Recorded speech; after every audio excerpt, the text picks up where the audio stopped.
This is Greg Pruitt, formerly of the Cleveland Browns, and you're listening to The Sports Fix. Sports Fix listeners, like us on Facebook today. Facebook.com/The Sports Fix. Business owners and professionals, do you want to take your business, your product, your team, your event to the next level? You want to advertise right here with the Sports Fix. Our listeners are among the most loyal listeners, terrestrial or internet. The Sports Fix universe is not only the radio show, but tens of thousands of fans on Facebook and Twitter. Email me, Jerry Myers, thesportsfix@AOL.com. That's thesportsfix@AOL.com. And let me help you swing for the fences and hit it out of the park right here on the Sports Fix. Portions of the Sports Fix brought to you by Fantasy Jocks. Visit fantasyjocks.com, your fantasy sports superstore. Championship belts, rings, trophies, and more. Live in Ohio, it's time to get your fix. The Sports Fix.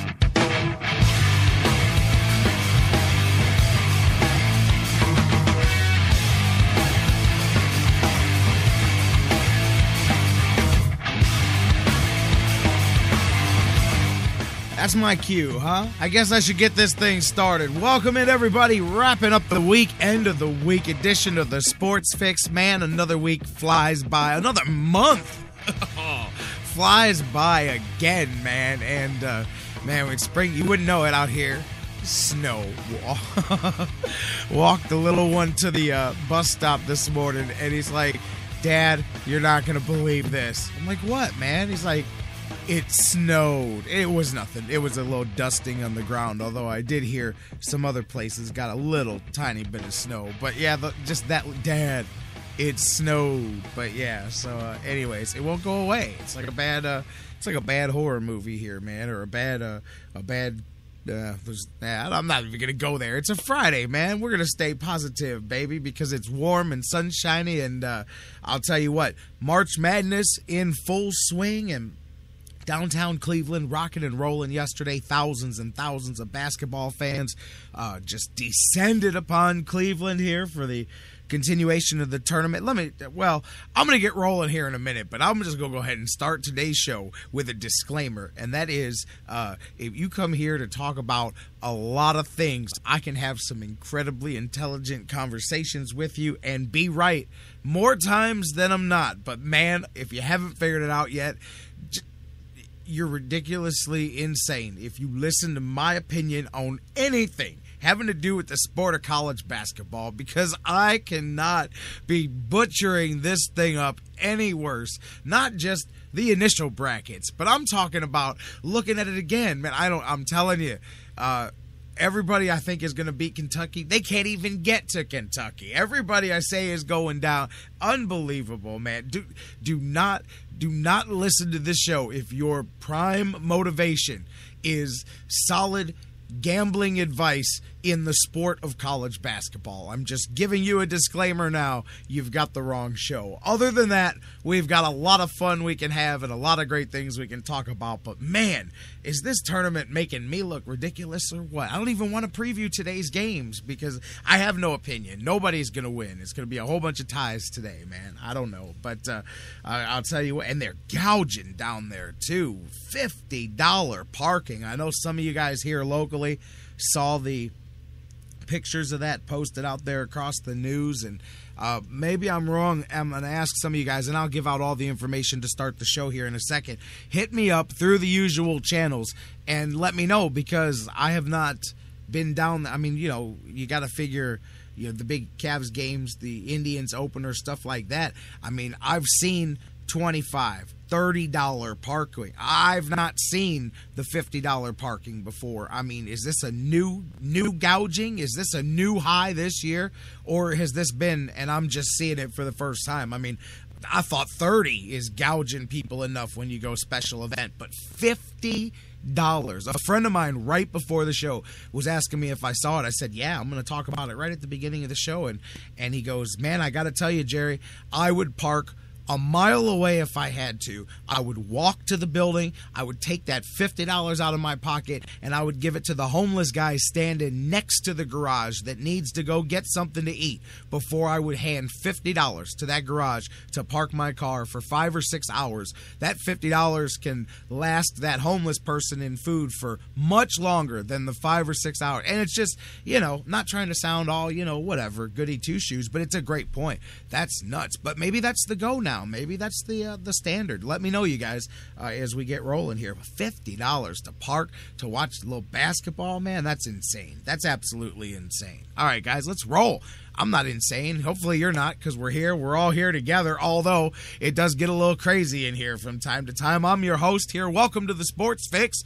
I'm your host, the Big Daddy on the microphone. J-Rocc, Jerry Myers here with you guys. A loaded weekend edition of the Sports Fix coming up today. It is going to be nonstop, bell to bell, buzzer to buzzer, baby, here with guests loaded up. We've got some big announcements being dropped and all kinds of things here. Welcome in across the Sports Fix radio network. Those of you listening live, perhaps on TuneIn, TuneIn's radio app worldwide, on Spreaker, on Mixler, their respective digital and mobile apps as well. Those of you listening live on our website, the home base, thesportsfix.net, your one-stop shop for all things you need about the Sports Fix and Cleveland sports, news, headlines, everything. Bookmark it, thesportsfix.net.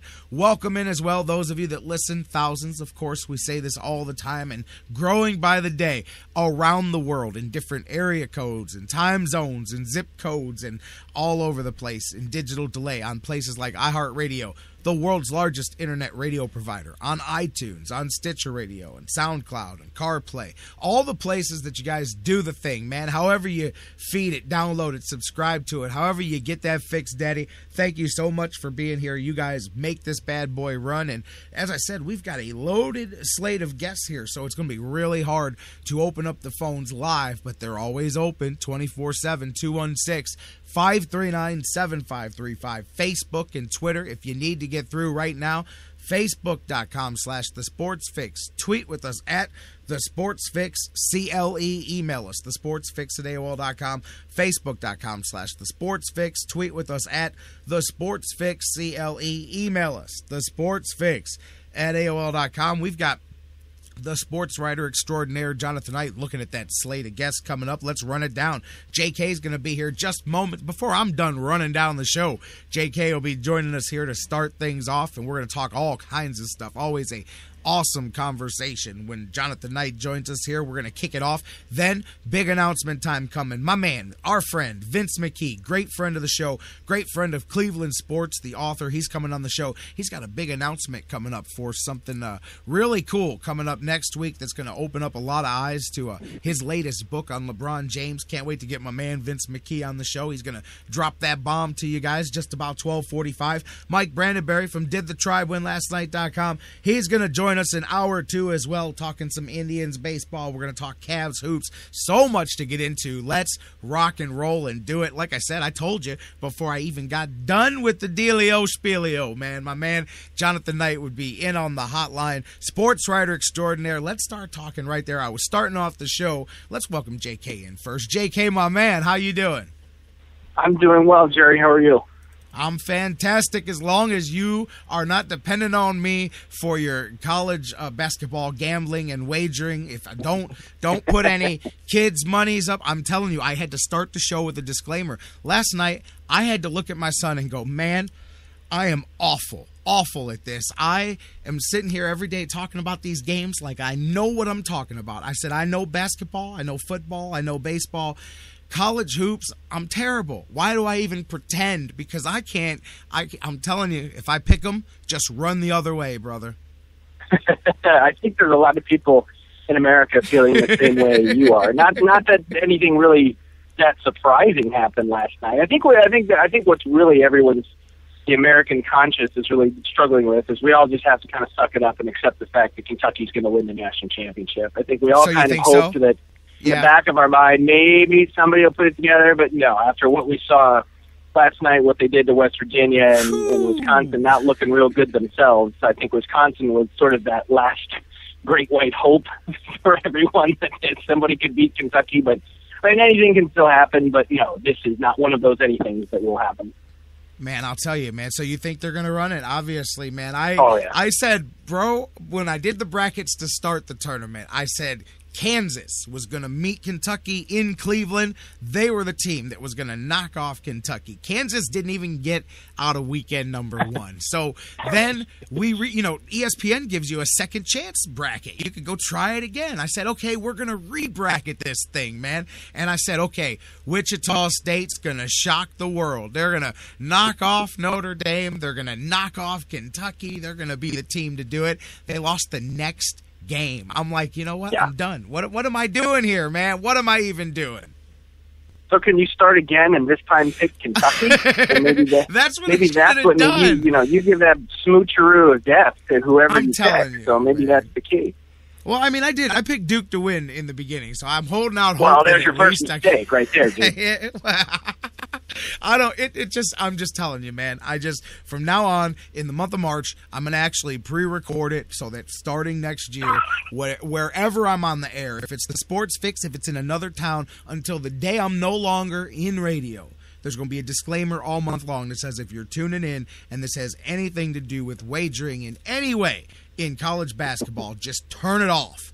Turn it off now. Otherwise, let's have some fun because I'm awful at this stuff, man. Well, that's the thing. You know what? I'm going to lead a groundswell because this was the first year in a long time I didn't even fill out a bracket. I mean, it just kind of worked out that I didn't really get a good invite, and my kids weren't interested in going head to head. So I just and you know what? It's strangely liberating. I mean, not that I ever have that much on the line that I'm really sweating what's going to happen and that I need to get this game right or I won't eat for a couple of weeks. It's nothing like that. It's just kind of, wow, this is kind of nice to just watch and not have any skin in the game and just enjoy good basketball and not have to pull for somebody who's down by 12 points with 2 minutes to go. It's kind of refreshing. So I'm going to lead a groundswell here. See if anybody else wants to jump on the bandwagon. You don't have to fill out a bracket if you don't want to. I don't know, but if you listen to me, you won't be eating for a couple of weeks. I'm just going to tell you that certainly now. If you listen to Jerry, you probably shouldn't be filling out a bracket. Unless you're looking for that starvation diet that's popular with some people. If you got to quickly lose some weight, I've got you covered here, man. So forced diet, right.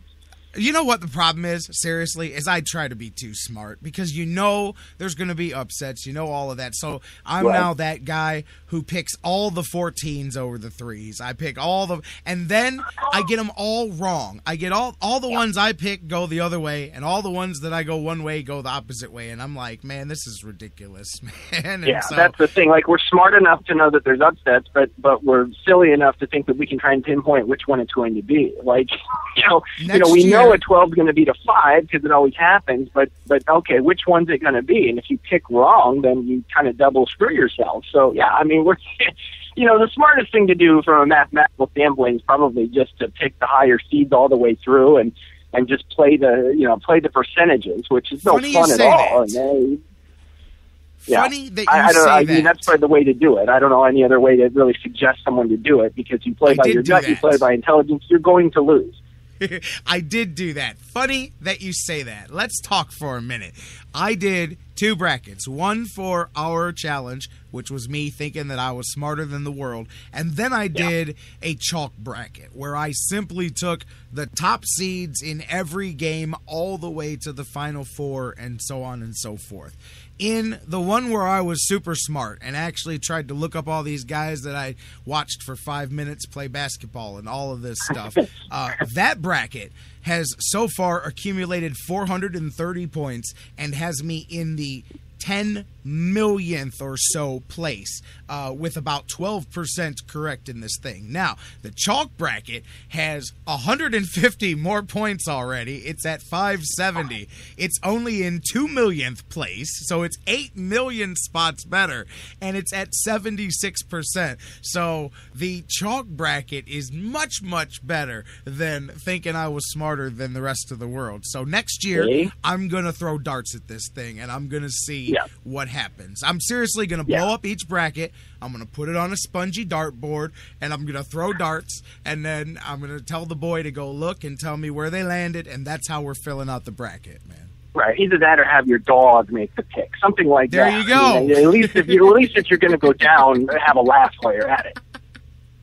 Exactly, get one of those. Everybody's got those animals that do. My son has been on a kick. My youngest one, he's found. He loves to Google search things or YouTube search them and just show you they've never been invented, like funny monkeys, and then he'll just show you these things like they're the greatest things you've ever seen, and he thinks it's incredible how smart chimpanzees are. They can go get the coin and put it in the machine and get the pop out and open it and all this stuff. I need one of those guys, and he can fill out my bracket for me. I think most of them are working in the Browns front office right now. So it's going to be hard to find. There we go. No, that was actually a good one, man. I'm not even going to say nothing. Pitch to hit there. I had to take a swing at that one. You had to take that one, man. I'm with you there, man. Hey, you know what? Whatever. Let's see where things go, man. We're just going to stay positive until there's negative. So we're just not going to talk about it. But, it won't take long. Yes. Come on now, man. This has been a relatively okay week. So far, so good, man. Right. It has been. Yes. The Browns have stayed off the stage and allowed Sports Illustrated and the Cavs to sort of set the tone, set the discussion topics for us this week, and it's worked out for everybody. Yes, sir. Absolutely. Sports Illustrated. Were you panicking right away? I said no, man.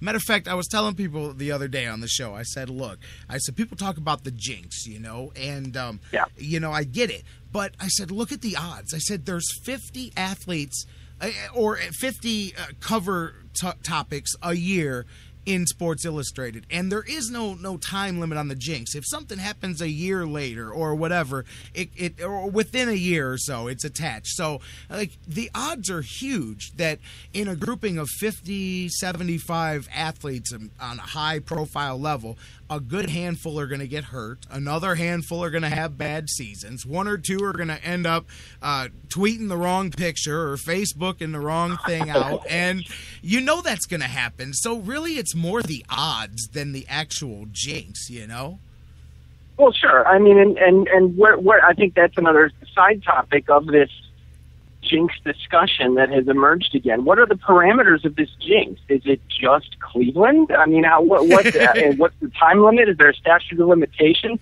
Like you said, not only are the odds good that certain people are going to get hurt or not live up to expectations, whatever, but there's a handful of people who appear on the cover and nothing at all negative happens. Kate Upton has turned out fine. I think there's plenty of things that are benefits to being on the cover. So, it's not like it's a jinx across the board. I think people are equating every time Sports Illustrated puts a Cleveland player or a Cleveland athlete or a Cleveland team on the cover, they're jinxed. It's somehow Cleveland specific, which is like, okay, well, I would seem to think that if there is a jinx, it would stretch beyond Sports Illustrated. But be that as it may, I don't.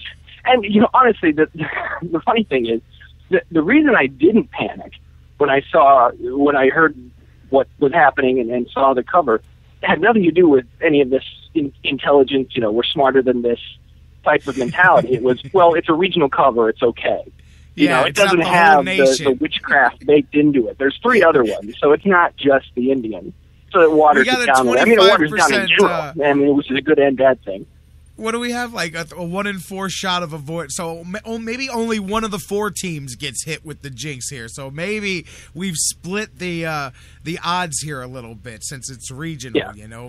Maybe it's only one of those teams will go south. But no, I wasn't either, man. And I'm all for it. It's much better than them not knowing that the Indians exist. And I was using that to talk the other day about how and Mike Brandenberry is going to join us later, but we've talked about this too. Just how different the outlook for the Indians is outside of Cleveland than inside of Cleveland. I've mentioned that a few times in the last week or so, man. And I get it, like, wait and see. But I really feel that even if this Indians team doesn't need every single thing to go right for them to have a good season. I think they're going to have a very enjoyable baseball season no matter what. And it's a matter of how good that can be if certain things happen.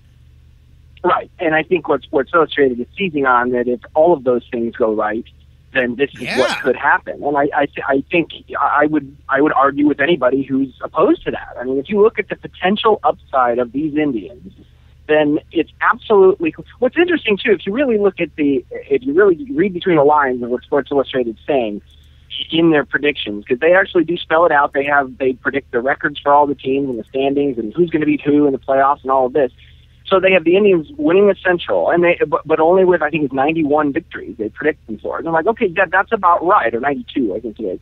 That's about right. I mean, this is not a team that's built to be dominant. This is not a team that's going to win 105 games, and they're not saying that it is. The other thing that's interesting is that while they do pick the Indians to win the division, they pick them to win the American League, and then they pick them to win the World Series, they also kind of bake in, and I don't think they underline this, they bake in on each team's sort of page analysis where they rank, like as a power ranking in their respective league. And the Indians are not ranked number one in the American League. They're ranked third by Sports Illustrated in their little power ranking. So essentially what they're saying is the Indians are not, on paper or otherwise, the best team in the American League, but they are a team that is going to be good, that has the potential to be very good, and is a team that is going to cause some problems in a short series, and therefore would be a team that would be favored in a best of 5 and a best of 7 against teams that may be better than them. So I think that there's a lot written between the lines there that may say more about the Indians than the actual trumpeting and putting them up on the cover. Yeah, and that's all great points to be made there. And I'm with you. That was when I said the other day I was on. Somebody had me on a show in Colorado, and they were doing, when they got to Cleveland, we were talking on their show with the preview, and I said 89 to 90 wins was where I thought the Indians would end up. But I thought that's good enough to win the Central and get them into the playoffs. Not even the wild card. I think that's good enough. It's exactly like you said. They don't need to win 105 games, man. They need to win the division. And I just think if you like baseball, this is a team that you should really enjoy this year. I mean, I could be way off base, man. Maybe I'm wearing Indians colored glasses and the regular season is going to wake me up, but I don't think so. And nothing I've seen, well, okay, a few things we'll talk about. Danny Salazar. There's some things there that you go, okay, this could be better, and some injuries. But nothing I've seen has made me go, oh man, this team's terrible. I think this is a team that if you like baseball, it's a good baseball team because they've got players that can play all these different the versatility and the depth, and they're what you like if you like a team that's just a 1 through 9 baseball club with a deep bench and a good pitching staff. Yeah, and really the big comparison everyone was making was between this and what Sports Illustrated did in 1987 with the Indian Uprising and Corey Snyder and Joe Carter on the cover, and the similarities are conspicuous, that you can see what they're doing here when they also picked the Indians to win the American League and said they were the best team in the American League and all of this, and that was quite stunning in the mid 80s. But you hit the nail on the head, because if you look even in 1987, no matter how optimistic you were, when you would look at the Indians and you look at this at the logic that Sports Illustrated was applying to it, you could look at it and say, well, okay, the Indians' offense, I guess I can see that. In 1986, they'd been a very good offense, and they were good at getting hits, stealing bases, and scoring runs. And that's basically it. I mean, you look at the rest of that team, they didn't have depth. They had no pitching. It turned out to be literally the worst pitching staff the Indians have ever had in the history of their franchise. Oh, yeah. And there were any number of holes you look at and say, what, how, they may be okay, they may be 500, but certainly not the best in the American League. I mean, you would just poke holes in that thing with a modicum of energy, of analysis. This year, you're right. I mean, you look at it and say, okay, you can admit that, yes, things can go wrong, guys can get hurt, any number of things can happen, but this isn't a gimmick. This isn't Sports Illustrated trying to sell magazines by being cute. This is an honest to gosh, yeah, I mean, we're looking at this, and this is a cold, hard, factual, impartial analysis, and whether or not it happens depends on how things play out. But is it possible? Absolutely, and not impossible in the sense that you can get struck by lightning. But no, I mean, this is not that unrealistic of a possibility. Man, all right, I'm not gonna go back in the past too much, but man, I gotta tell you that 87, that Indian season, man, that was, I think, the beginning. I mean, because that's right there with the Browns and the drive. That was when I said, hello, Cleveland sports, that was like the induction period for me. That was, I remember that my dad and that was when my dad started me collecting sports cards, and I had to have the 87, the team sets of the Indians and all. I just remember. That's why I know like 86, 87, 88. I know all those players pretty well because I was just and back then collecting the baseball cards was how you learned. You read all the stuff on the back of the cards, right. And not like it's the 60s for those of you listening out there, but in the 80s there was no internet. There still wasn't any of that stuff. Baseball cards was still how you did it, and yeah. I just remember that. And my dad was not, he never gave on. Like I always tell people, he was an Indians fan whether they won 100 or lost 100. And I could never tell the Indians record by my dad. Like, unless you talk to him, they'd be like, oh, they stink, son. This year they're terrible. Yep. But he'll tell you that wearing an Indians hat. You know what I mean? Because It doesn't, that's still his team. But I just remember that because they were on that Sports Illustrated and I was so excited. I thought that was the coolest thing ever. And no. And then I think the next summer, with the Indians were in first place until July 1st or something like that. And that's when my dad said, son, get used to that because the Indians make a habit out of this. They'll be near the top for the first month and a half or two of the season. And once the weather heats up, they fade out. And sure enough, he was right. I didn't believe him. It was like a big Yankees series and the Indians were like tied for first place. And I remember being fired up and they got like swept and blown out. And my dad said, son, I tried to tell you what was going to happen. A week later, they're 10 games out of first place and the season's over.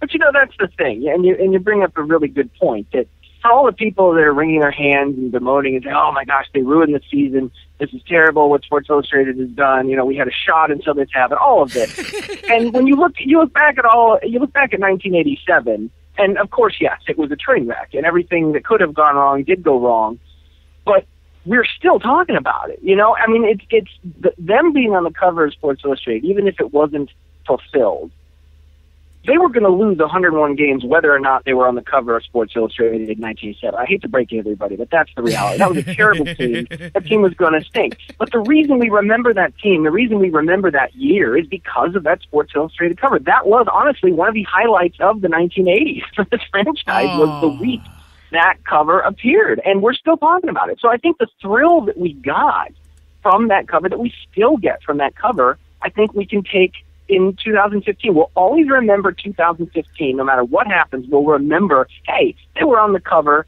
they picked them to win the World Series. Wasn't that fun? Even if we're disabused of this notion, we remember 87. We remember that couple of days, really, before the season began, and they lost 10 of their first 11, and that was the end of that. But boy, that was exciting, wasn't it? Just for that little brief period of time that the Indians were on the cover of Sports Illustrated and the best team in the American League in the 1980s. Wasn't that great? Worst case scenario, we'll be talking about this 30 years from now. Remember 2015? Okay, that's the awesome side of Jonathan Knight getting out there, but let me jump in. You are right, and I'm with you. That you got to find a way to look at stuff like that with some kind of silver lining. But let me throw something else at you, totally different and totally positive, which is that cover back then as a young, very young fan of the Indians. That reinforced to me for the first time, I think maybe, that two of the Indians players were legitimate, big-time stars to me. Sure. Them being on that cover. Yeah. That made Corey Snyder a star. And I think that fooled me into why, when I was younger, I thought Corey Snyder was a bigger deal than he was, because I remember thinking he was a big deal. I really did. I thought Corey Snyder was going to be something for a minute, but that's my era of Indians teams. But anyways, I thought that legitimized them to me as a kid that didn't know better, that they were somebody and that they were on a big scale. Same thing here with two guys that are a big deal to us in Cleveland, but nobody knows these guys. Everybody was arguing about who's Corey Kluber, should he get to Cy Young?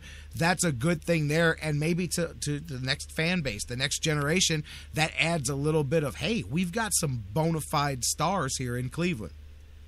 Yeah, and again, that's a great way to look at it, that, we're getting attention now. The Indians are getting attention. Michael Brantley's getting the attention that he's been robbed of, really, in some respects. Like, you get the feeling that Michael Brantley's one of those guys that if you played in L.A. or New York, He'd be in commercials. We would know who he is. He'd be almost a household name. But because he's in a smaller market that people outside of Cleveland don't really know who he is, people don't realize he was an MVP candidate last year. He finished third or fourth or whatever it was in the voting. Third, my goodness. And you look at his numbers, it totally backs it up. This is not, and more than that, especially with Brantley, and I think we're seeing it now with Kluber as well. But with Brantley, last year was the best year of his career, certainly, but he has been the most consistent player on this team over the last really 5 years. Ever since he came up to the big league level, he has been solid. The team itself has been up and down in his tenure, but he has been rock solid, and it's great to see that rewarded. It's great to see him finally get the spotlight shown onto him. And now it's up to him to kind of back it up and say, yeah, this is the player I am. This is the kind of team we are. Let's go. Let's do this. Man, let's go. Let's do this. Opening day just around the corner here, man. And still some questions, though, man. I mean, I can't lie. And I know Mike's going to join us later, and we'll talk some more, technical Indian stuff and get deeper into it. But, man, Salazar, I said it last week. I didn't think he breaks camp with the team. I think McAllister ends up.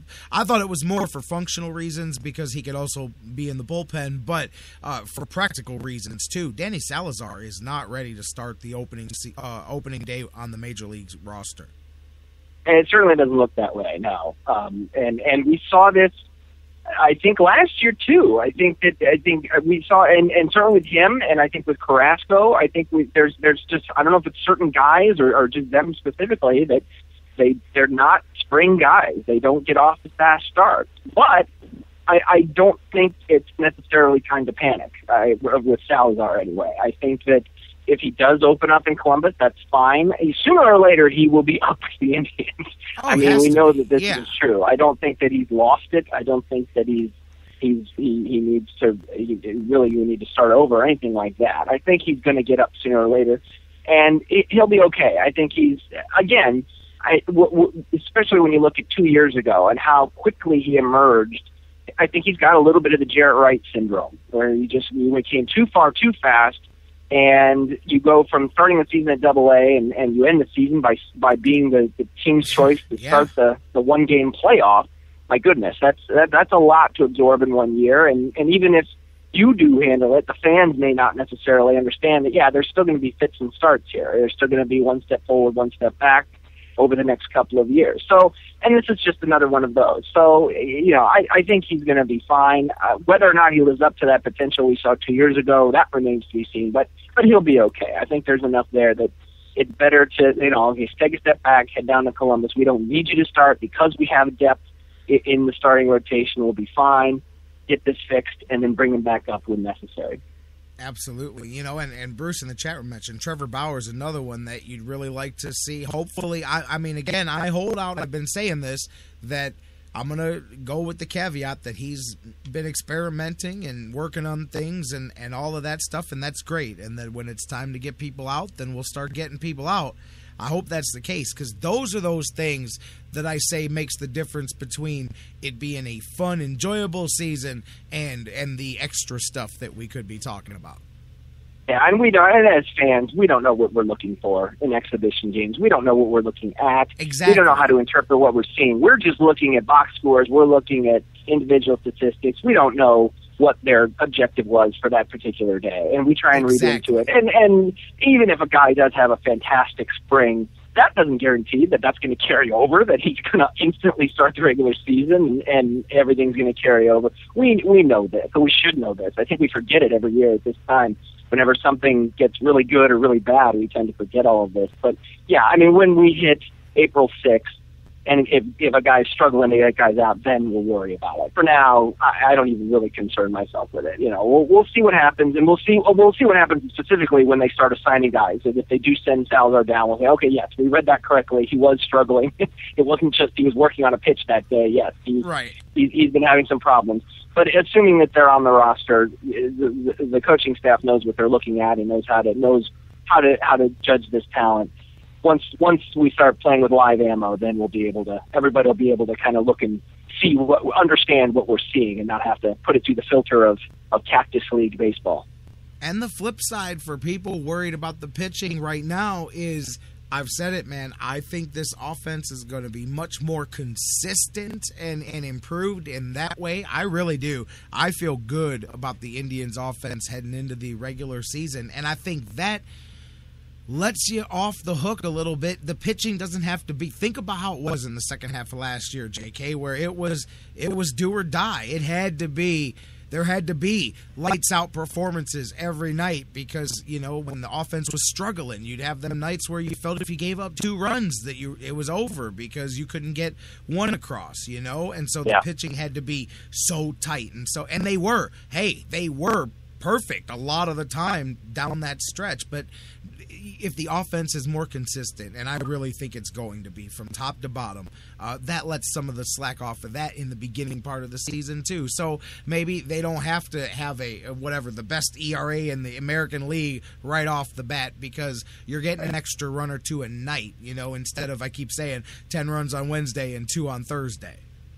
Yeah, I mean, it's going to be a different season. Whatever happens, good or bad, whatever we're anticipating, it's not going to quite go that way. Even if we're talking about, the pitching is pretty good and the hitting could be better, and you pick up last year's stats and try to apply them to this year, that rarely does that work. I think each season sort of takes on its own flavor and personality.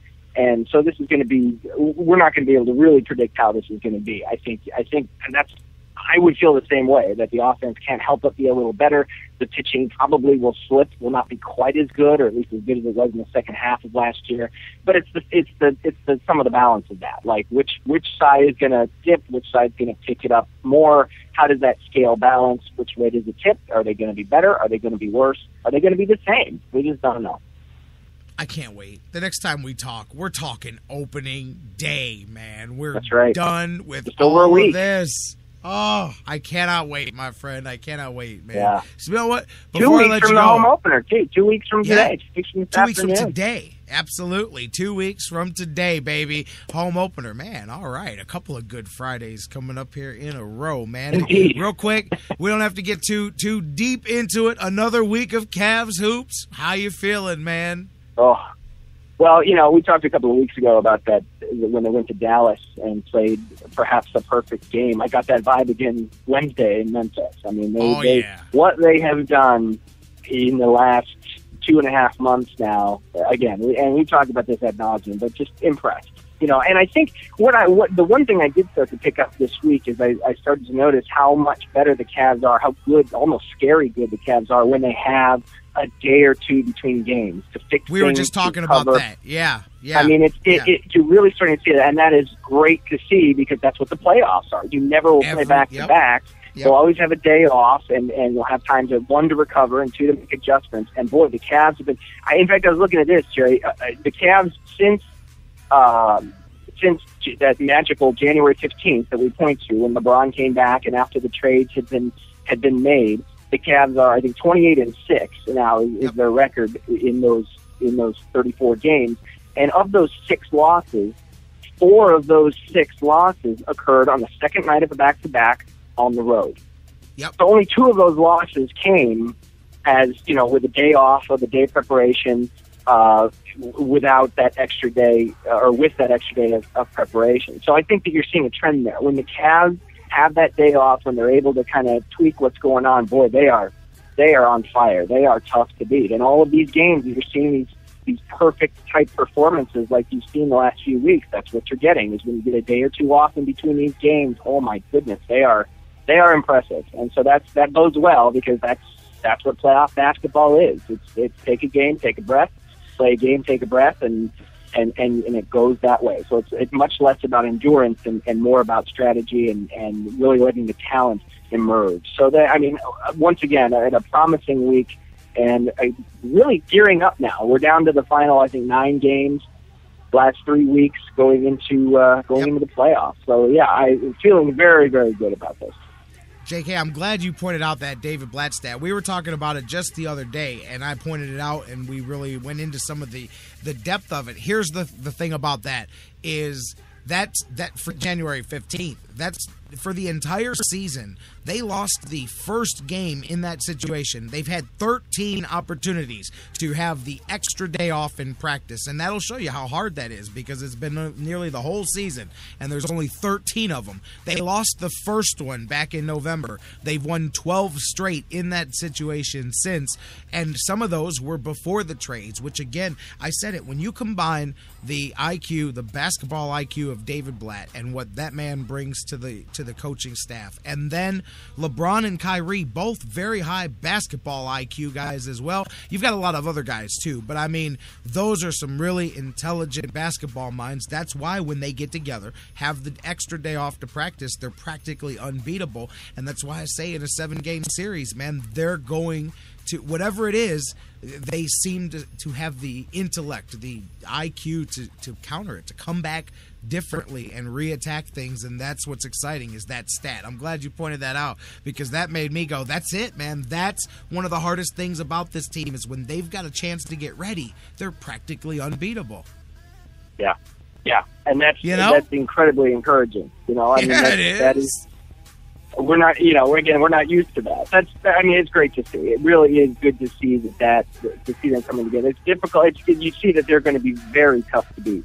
Teams are going to have to bring their A game 4 times to beat the Cavs, and they're going to have to not only bring their A game, it was at least probably through the East, at least maybe the first 2 rounds. They're going to have to bring their A game and really catch the Cavs off guard 4 times. And of course, it can happen, but my gosh, yeah. I mean, they've lost 6 games in 3 months. It's hard to imagine them losing 4 games in 2 weeks. Good luck. This is going to be a lot of fun to watch. Speaking of good luck, by the way, I don't know if I said anything on the air, but Jonathan Knight now is doing stuff with didthetryWinLastNight.com, right, JK? Oh, yeah, indeed. That's right. Yeah, my first column was last week, and in fact, my second, talking about the Sports Illustrated story this week will be coming up this afternoon. It'll be published this afternoon. So, yeah, Mike will be on later. I'm sure he'll tell you all about it. Yep, those come through our page. All of the Did the Tribe stuff comes through our page automatically. And the other day, I was, looking or whatever, and sure enough, I'm reading, and I said, by Jonathan Knight. And I'm like, because JK, behind the scenes, we had talked about it, but I didn't know if you guys had started or what you were going to do or what, And so I said, oh, well, cool, awesome, all right. Yeah, it's great. Really jazzed to be a part of it. Great. Mike does a great job. All the writers there are fantastic. Yep. We're really, really, really happy to be a part of that and excited. All the more excited now to start the season. Look, man, we're bringing worlds together here on the Sports Fix, baby. That's really are. You're a matchmaker, Jerry. That's it. Match.com. I'm like that old man, baby. But I'll say matchmaker. I'm like that old guy, man. I'll put you together forever if you just answer my 28-page question. And then get a cut of the action. Yeah, that's it, baby. All right. JK, good stuff, man. Thank you very much. Enjoy some hoops this weekend and baseball wrapping up in the spring, and then the real thing, man. Let's preview the season next week. Yeah, looking forward to it. That'll be fun. All right. Jonathan Knight, have a good one, my man. Thank you so much. All right, buddy. Take care. Bye. You got it. He is the sports writer extraordinaire, Jonathan Knight. I'm J-Rocc, and when we come back, my man, Vince McKee, joins us next here. The author extraordinaire joins us here to talk about his latest book, LeBron James Redemption of the King, and he has a very, very cool announcement. Some good things happening for Vince. We're going to talk about it next after the break here on the Sports Fix. Vince McKee, author of some of Cleveland's finest, see that? Sports books, and author of LeBron James Redemption of the King, joins us next here on the Sports Fix.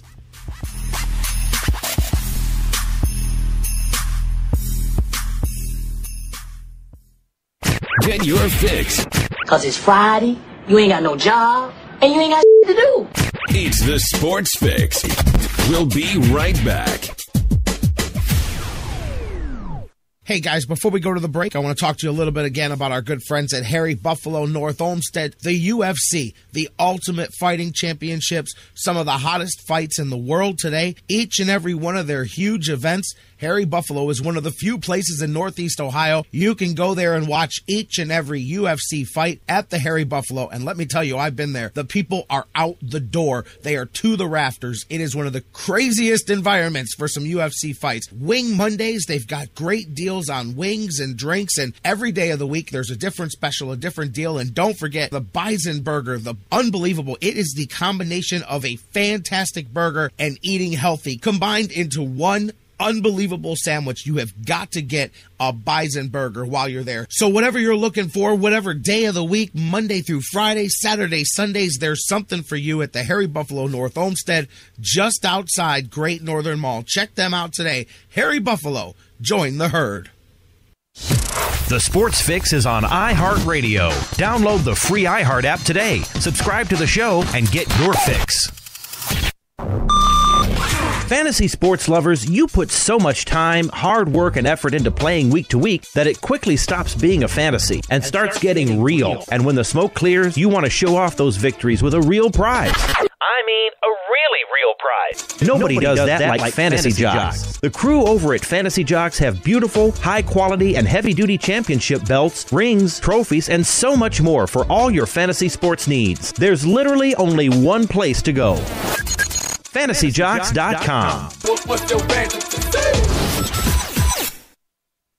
we go, bring it on in. It's time now. It's all city. We got to do it for them, dog. We got to do it for Cleveland. They're waiting on us. Define what we're about. Let's get it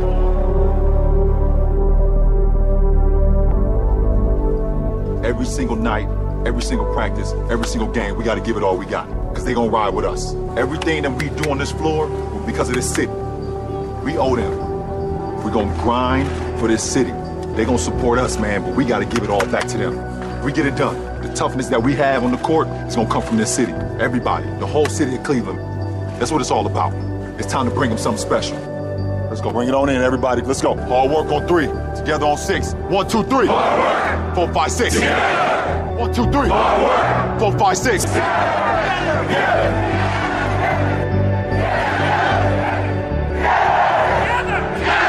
It's all us. Cleveland on 3. 1, 2, 3.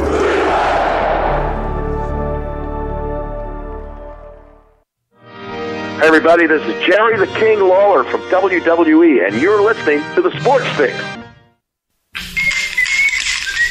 Hey man, who's that cat coming down the street? I don't know, but it sounds to me like that whipping man with the bone. Sure having himself a ball.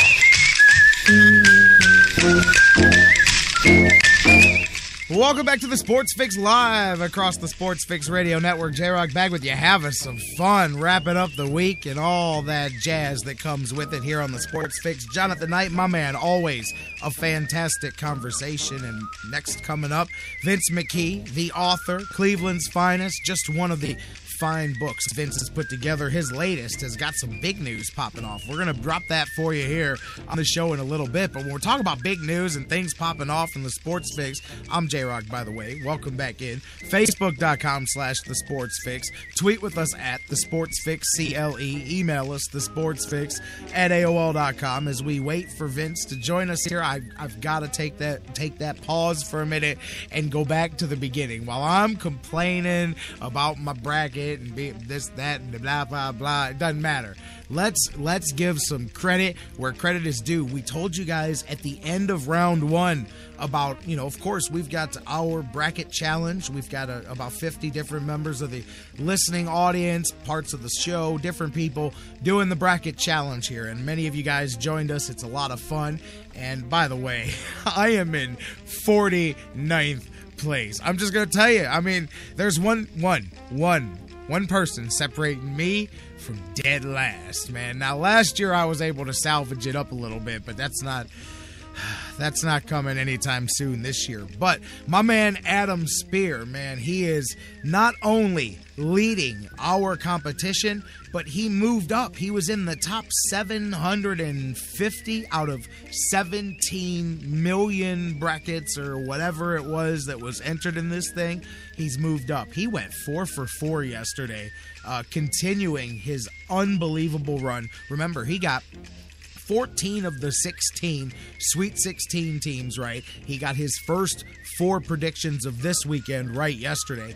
And Adam is now 248th in the entire world. He has moved up into the top 250 here on ESPN's Tournament Challenge. He's representing the Sports Fix with that bracket, and just fantastic. That's amazing. That many millions and millions of entries, and my man is in the top 250 in the world. That's some fantastic stuff right there. Absolutely. And I gotta tell him congratulations, and I wanted to give him props on the air. Let's see what happens with these 4 games he's got coming up today. As a matter of fact, I should check Adam's bracket here and just tell you guys now. You know what? That's what I'm gonna do from here on out. I'm not even gonna tell you guys who I pick. What we're gonna do is we're gonna go look at who Adam picked here in today's games, because he continues to nail it. And you know what? I have to give credit underneath him as well, because as I was looking at the standings here of our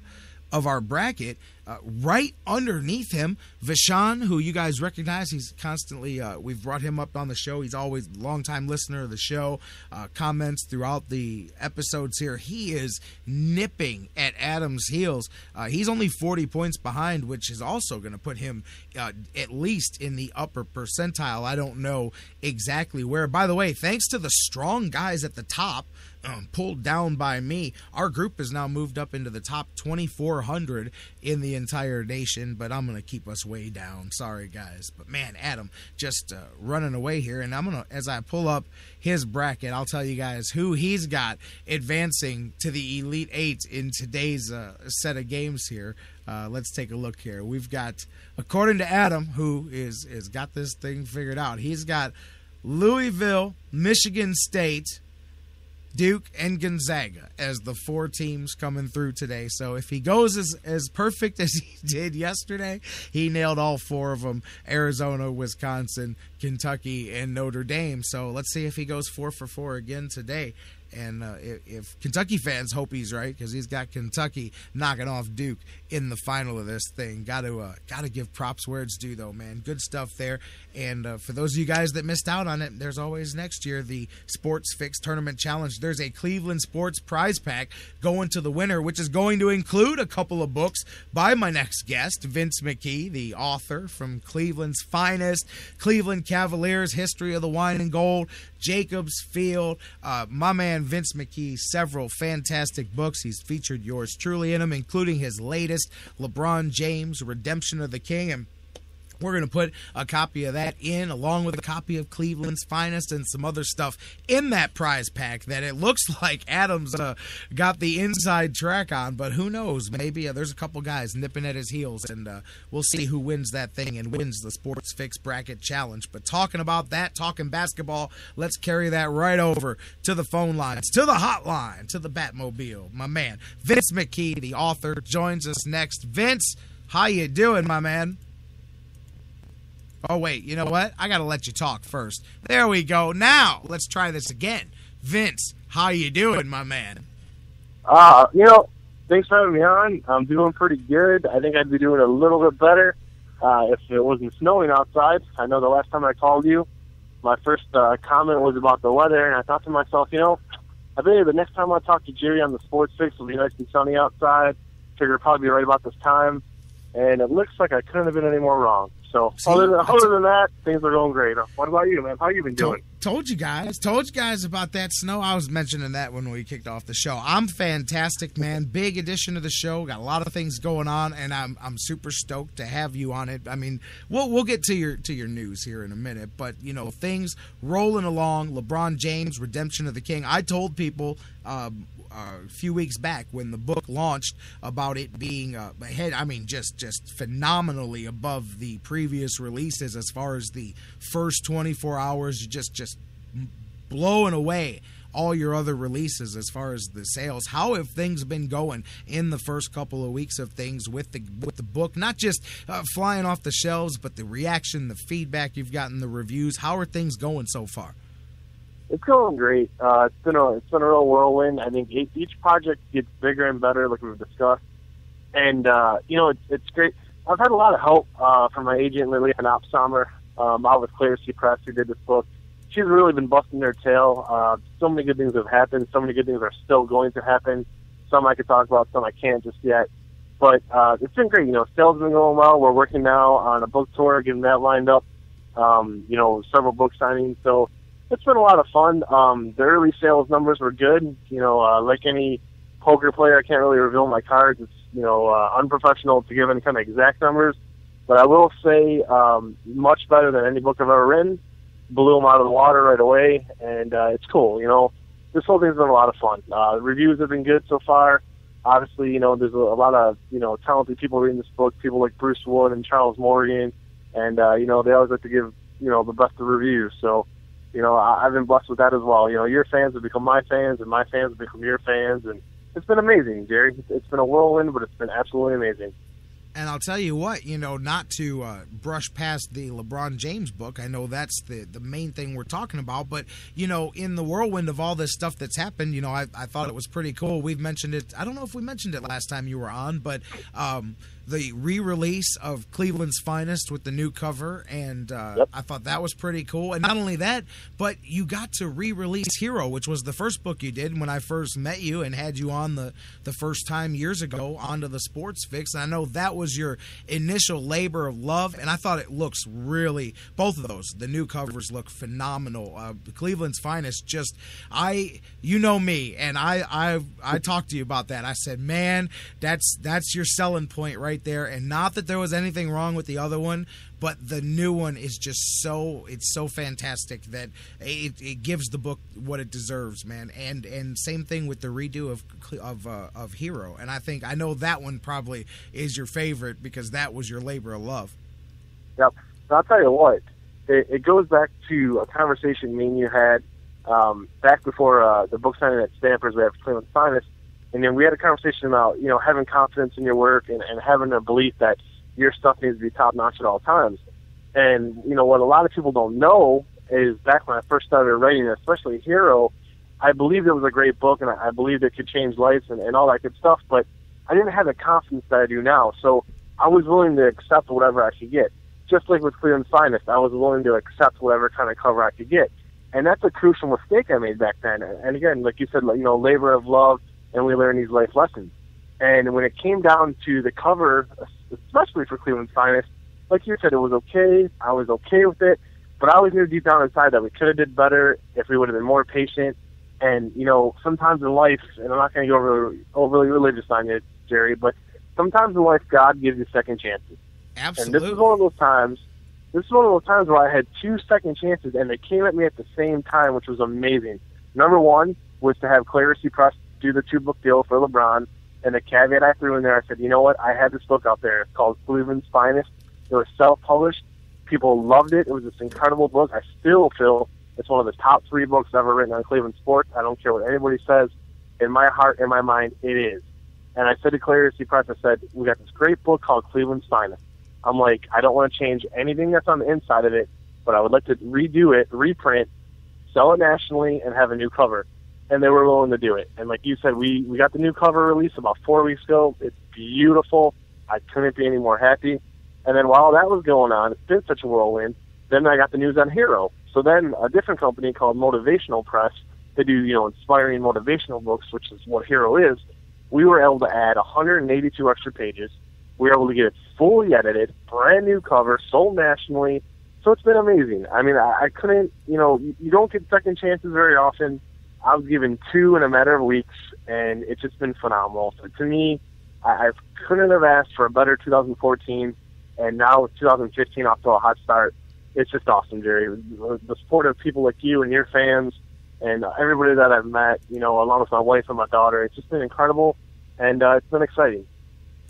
You're listening to the Sports Fix. I'm J-Rocc. The man you're listening to. Joining me is the Cleveland's Finest author of plenty of Cleveland's Finest books, including Cleveland's Finest, a little pun there, Cleveland Cavaliers, History of the Wine and Gold, Jacobs Field, Hero, and of course, LeBron James, Redemption of the King. Vince McKee, the author, with us here on the Sports Fix, and getting back to the LeBron James book. One of the main reasons you're on the show today is because you've got some really big things going that are going to open up that book to an entirely new, huge number of sets of eyes and just really perhaps give you some exposure to new audiences and new bases. Talk to me a bit about what you've got going on with LeBron James Redemption of the King.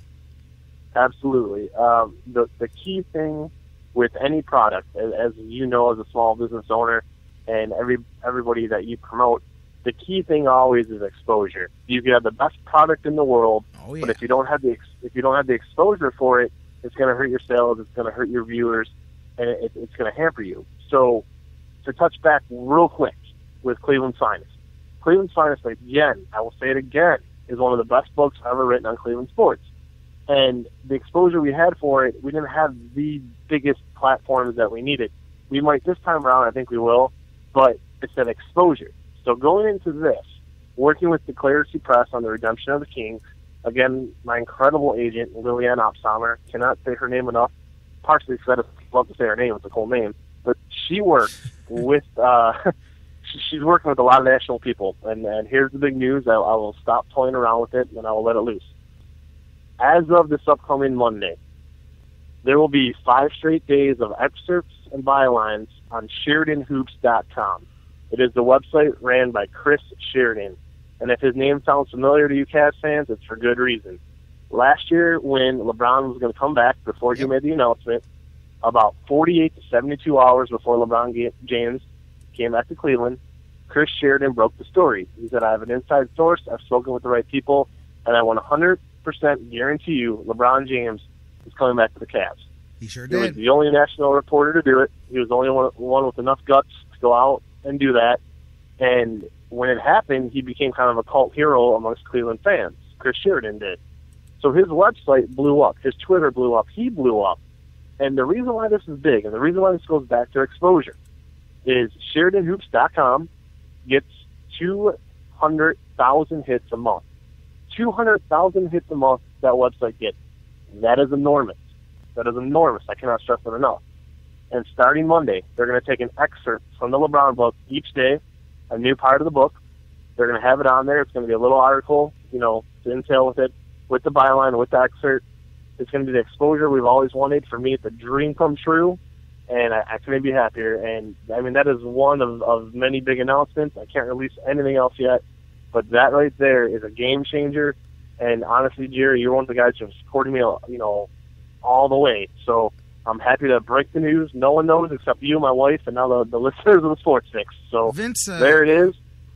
Vince completely undersells it, completely understates it, doesn't put... Let me restate this for you. See, Sheridan Hoops, with that, he's giving you the organic reach. That is the initial number of people that website reaches. The actual viral reach of Sheridan Hoops, when you incorporate the way that works out, is millions upon millions of eyes between all the different ways that stuff funnels out. And a week-long series of, first off, for your book to get that attention, for them to feature it, says a lot right there. But the exposure there, and I always like those anyway. I think those are great. I see those a lot. Great ways to sell a book to people that have either no idea that it exists or no interest in buying it, because there's a lot of books that I've ended up getting later that I read the initial chapter. Perhaps the Plain Dealer does that a lot, or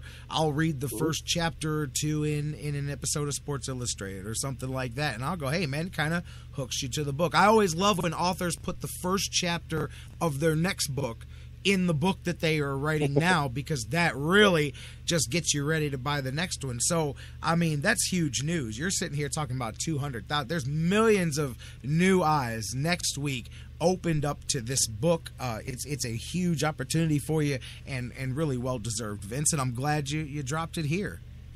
Thank you. I wouldn't go anywhere else with that news. Like I've always said, and right now Larry in the chat room is probably saying this is the part where Vince inflates Jerry's ego, but literally, guys, all joking aside, man, come on. No, I'm not going to do it again. I'm not. I promise. All right. I will say this. This has always been my home. This has always been my home, the Sports Fix. It always will be my home. It's where I got my start. And, it's one of those things where, because of the success of my earlier books, especially Cleveland's Finest, I've been able to get this confidence. And it's a fine line sometimes, because writing, like you said, writing is a labor of love. It's a solitary thing that you do by yourself. And you never know how your words are going to react on a page. You never know how your words are going to affect others. So by having these formats, by having SheridanHoops.com, I'm going to get that chance to see, if the passion from me that overspill onto the pages, how it's going to affect other people. And, I would think, personally, it will affect them in a positive way. Obviously, the key, you want to get some sales from these hits. I'm sure we will. But really, just that exposure. I mean, it's golden. You don't really see many advertisements in magazines or newspapers or on the radio for books. So this is a rare thing. It's a golden opportunity, and it never would have happened without the support of so many important people. And for that, without a doubt, I have to say thank you. So there you hear it again. Beginning Monday, all 5 days next week, you jump over to SheridanHoops.com and you'll see an excerpt every day taken from the pages of LeBron James Redemption of the King, and it'll be a great way, perhaps if you haven't gotten your hands on it, to see what the buzz is all about. And again, so awesome to open up so many hundreds of thousands and even millions of new eyes to what you've got going on, Vince, and I'm just glad to help you do it and be a part of it, man. Good stuff, my friend. Good stuff. Well, you are a big part of it, because I have actually been privy to the excerpts that they're going to use. And I know for a fact, unless there's some sort of last-second change that I don't expect to happen, you're in them. There's several where your quotes are used. It says Jerry Myers at the Sports Fix, the Sports Fix Nation. Hold on. So, it's a double win, my friend. Hold on.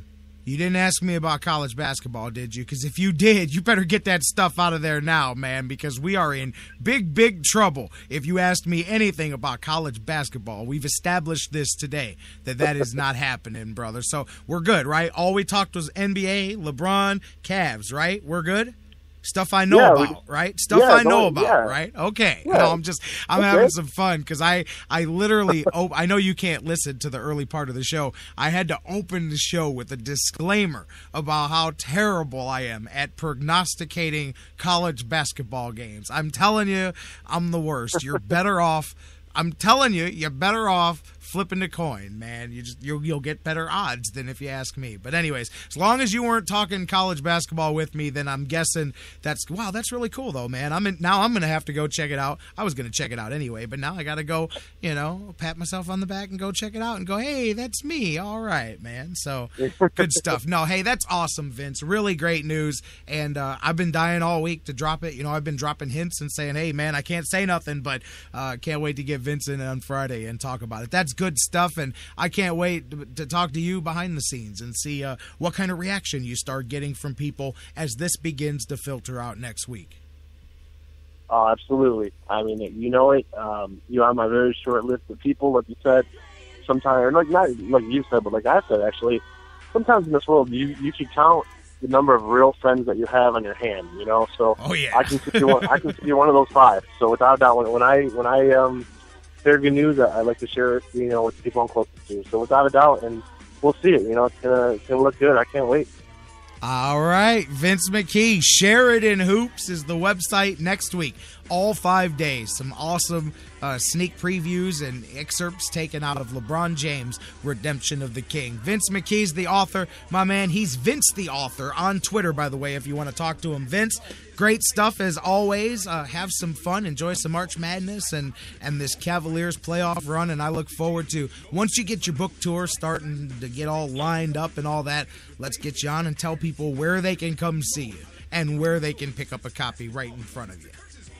Oh, yeah, that sounds great. I know Charles Morgan's dying to know that information. We're going to get he moved to Ohio. He's saying it was because of work, but I know it's because of the Sports Fix Nation. He wanted to be closer to home. So, Charles, we're glad to have you back in the Buckeye State. And like Jerry just said, follow me on Twitter, and we'll keep you all posted on book signings. All right, Vince, have a good one, my friend, and I look forward to having you back very soon. Thank you, sir.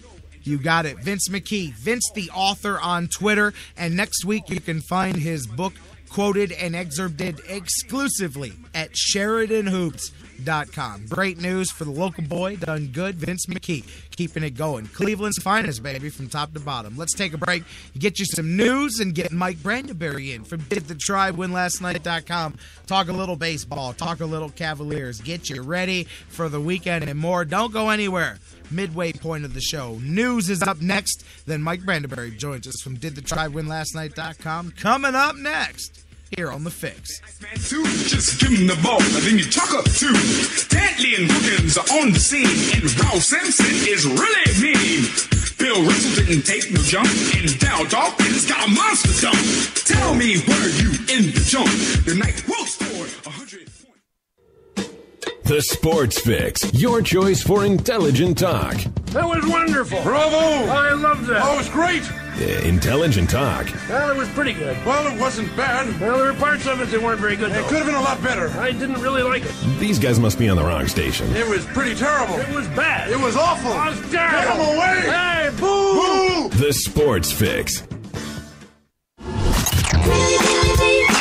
Sports Fix listeners, do you tweet? So do we. So tweet with us 24/7 at the Sports Fix CLE. How to be a great dad in 15 seconds. Bike ride, go fish, walk in the park, phone call, milkshake, play catch, picnic, fly a kite, tell jokes, laugh, talk, read a story, tell a story, bumper car, swing set, bowling, pillow fight, cut loose, stay tight. Whew. Because the smallest moments can have the biggest impact on a child's life. Take time to be a dad today. Call 877-4DAD-411 or visit fatherhood.gov. Brought to you by the U.S. Department of Health and Human Services and the Ad Council.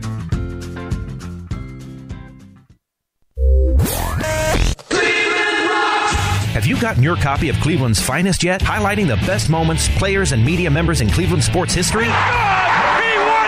Milo hit a three-pointer on the side! In-depth personal interviews with some of the top names in Cleveland sports fill the pages of this incredible book. Cleveland's Finest by Vince McKee is this year's must-have book for every Cleveland sports fan. Available now at Amazon.com. Get your copy today.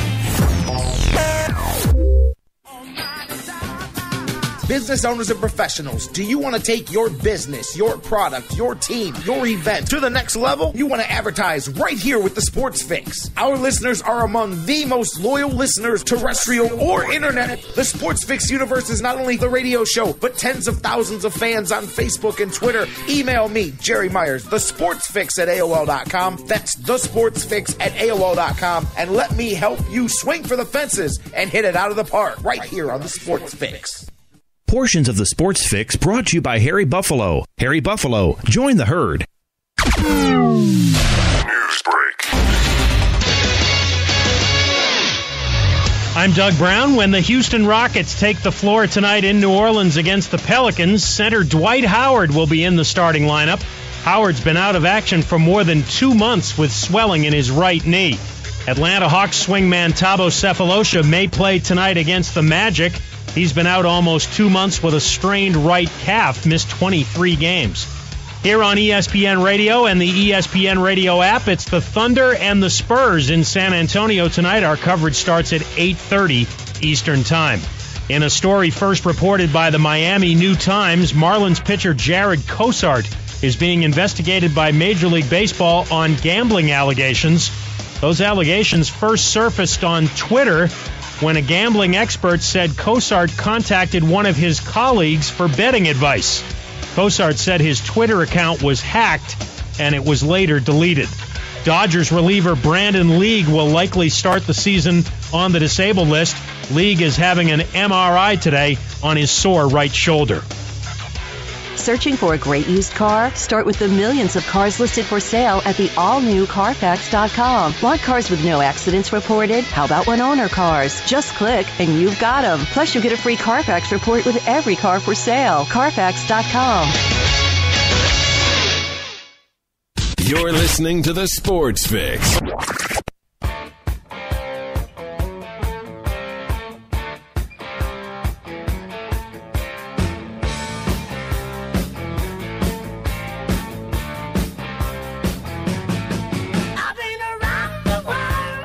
Welcome back to the Sports Fix. J-Rocc back with you here live across the Sports Fix Radio Network. However you're tuning in, thank you so much as we roll on. Thanks to Vince McKee, the author, for joining us last segment. Great news again. SheridanHoops.com. All 5 days next week. You can catch an excerpt of his new book, LeBron James Redemption of the King. And apparently, one of those 5 days, that excerpt is going to feature yours truly. I had no idea until 3.5 minutes ago. So cool stuff. We'll all check it out together next week on SheridanHoops.com. Welcome back into the show. We're just keeping it moving. I told you guys, a loaded weekend edition of the show here today. We've had Jonathan Knight kicking things off, Vince McKee joining us, dropping some hot news, Mike Brandenberry from DidTheTribeWinLastNight.com. Man, I don't know, man. I don't know. He may be wandering the streets aimlessly after his boy was demoted. The chances went up in smoke yesterday. Speaking of, by the way, we were just opening up the show talking about the 99% likelihood of it with Jonathan Knight. Danny Salazar officially starting the season at AAA. He is not going to break camp with the big league squad for opening day. I didn't see it coming, and it wasn't just because of one bad appearance. It was because of a trend of things here. He's got plenty of time to get it righted, and we'll see, as JK said earlier, but that's official here. So another one bites the dust as we get closer to 25, and let's pick up there with Mike Brandenberry from DidTheTribeWinLastNight.com. You guys keep it going on Facebook and Twitter. Facebook.com/TheSportsFix. Tweet with us at TheSportsFixCLE. Mike, my man, how you doing? J-Rocc, I am hanging in there. I got to tell you, I give you a hard time on the show from time to time about, being late and not always sticking to the exact time that you tell me to be on. For your listeners, I texted you yesterday at 11:30 and said, "Hey, if there's a way I could not do the show today, it was sorry." And then today I said, "Hey, if I could not do 12:30 and do 1 instead." So I owe you 2 months of not giving you a hard time after the last 2 days of you dealing with my schedule. I have sick kids all over, and anybody that's a parent knows that when your kids aren't happy and they aren't healthy, nobody's happy or healthy, and that's my life in a nutshell the last couple days. Hey, it's all good. I have kids too. I know exactly what you're going through, and it's easy now to say it's no problem. I'm not gonna lie. Right before the show, you go, "Oh man, are you serious? I gotta move everything around. I gotta switch this and move that," and it's stressful for a few minutes, and then it's over. So I've been doing this for a long time now, man, and that stuff doesn't get me all twixt up and everything. It's all good, man. I totally dig it. We got you here, and that is all that matters, man. And so this is great. And now we've got time. We can sit here and talk. And it actually works out perfectly because of how things ended up working out. Instead of you and I talking 15 minutes before Francisco Lindor doesn't break camp with the squad there, we find out. So we can include that in our conversation. And let's start there because I put it over. You sent me the sneak preview the day before you dropped it. Your article, 2,300 beautiful words on why the Indians need to start the season with Francisco Lindor. I told everybody about it when it dropped, and I was all ready to talk about it. And then, boom, the Indians went the other way, which I think most people thought was the way it was going to go. And it doesn't, to me, my thing is I hear where you're coming from, and you had me fired up, man, ready to see it. But at the same time, me personally, I did not include him at the beginning of the season when I was looking at what I think the Indians are going to do and how this season's going to go. So it doesn't really kill me either because I don't look at it like, oh man, they're not going for it. I mean, I hear where you're coming from, but it doesn't totally kill me because it's not like I really didn't have him in the equation until later in the season anyway.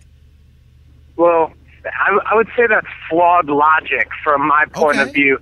I mean, what I hear you saying is I agree with you. I think he's one of the 25 best guys, but I wasn't counting on him in the first place. So even though he's one of their 25 best players, I wasn't. That's it. His projected time to show up isn't right now, so I'm okay with them holding him back. I mean, with the same logic, I mean, if you had a son or a daughter who was exceptional in math or any kind of subject, and they said, hey, he could do all these great things. He's only in 7th grade, but he can do this high school level of math, and it can open all these doors to him and people around him and give him all these opportunities. Well, he's not really supposed to do that till 9th grade, so I'm cool with him not getting any smarter until he gets there. There's no way. That does not fly. I mean, I think, and really, Jerry, and I'm kind of trying to make joke of the situation, but I feel like the Indians have almost like built in that idea with people. They told us all winter that he wasn't starting the season, and obviously, I mean, I thought going into spring training, if he was going to make the team, a lot of things were going to happen. And to be honest, I think a lot of them did happen. And so, you know, I think Lindor played very well. I think, you know, an injury or someone really struggling also happened. I mean, Jason Kipnis, I mean, in fairness, they're getting him ready for the season, but he missed a large chunk of the spring. So, I mean, I think those doors were open where they could have easily said, hey, you know, this was the plan, but because of what we know of Francisco and because of the spring that he's had and because of the way our roster's made up, you know, we now think he's ready and we're ready to go. They obviously aren't going that way. I still disagree with it. I mean, you're never going to talk me off that ledge. I mean, there's a reason why I started that column the way that I did. You know, close your eyes and tell me, you know, how many guys would you rather have at the plate with the game on the line for the Indians before Lindor? I'll bet you can't name 9.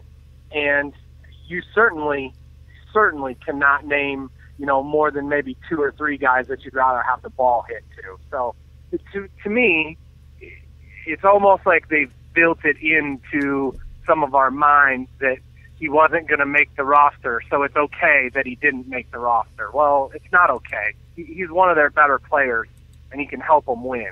And to me, it's very disappointing that, I mean, obviously, in my opinion, and plenty of others, this is a matter of service time. And, For sure. And I think, go ahead. I agree, for sure. That is absolutely why. Because, but I think it's insane. But look at it, though.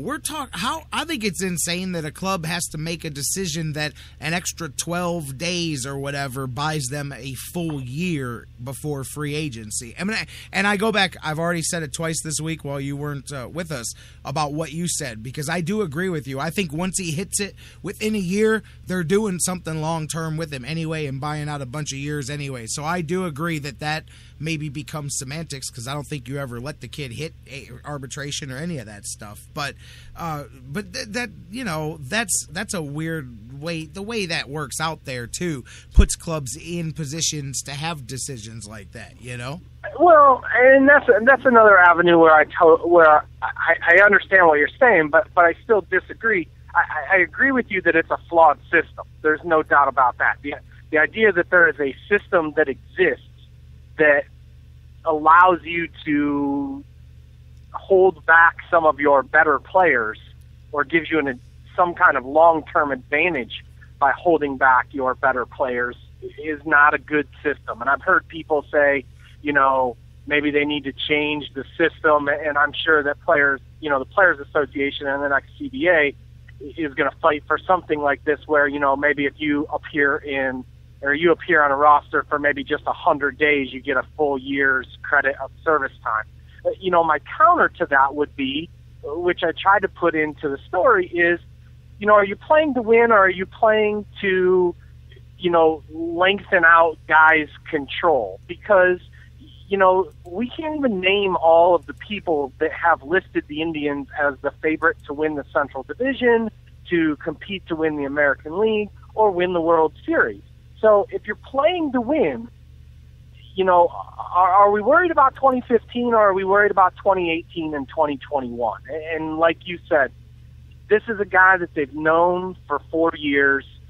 I almost kind of laugh when they talk about he has mental growth to make, because I would love to hear what mental growth Francisco Lindor needs to make, because any time I've ever talked to him, I feel like I should be taking notes from him on life.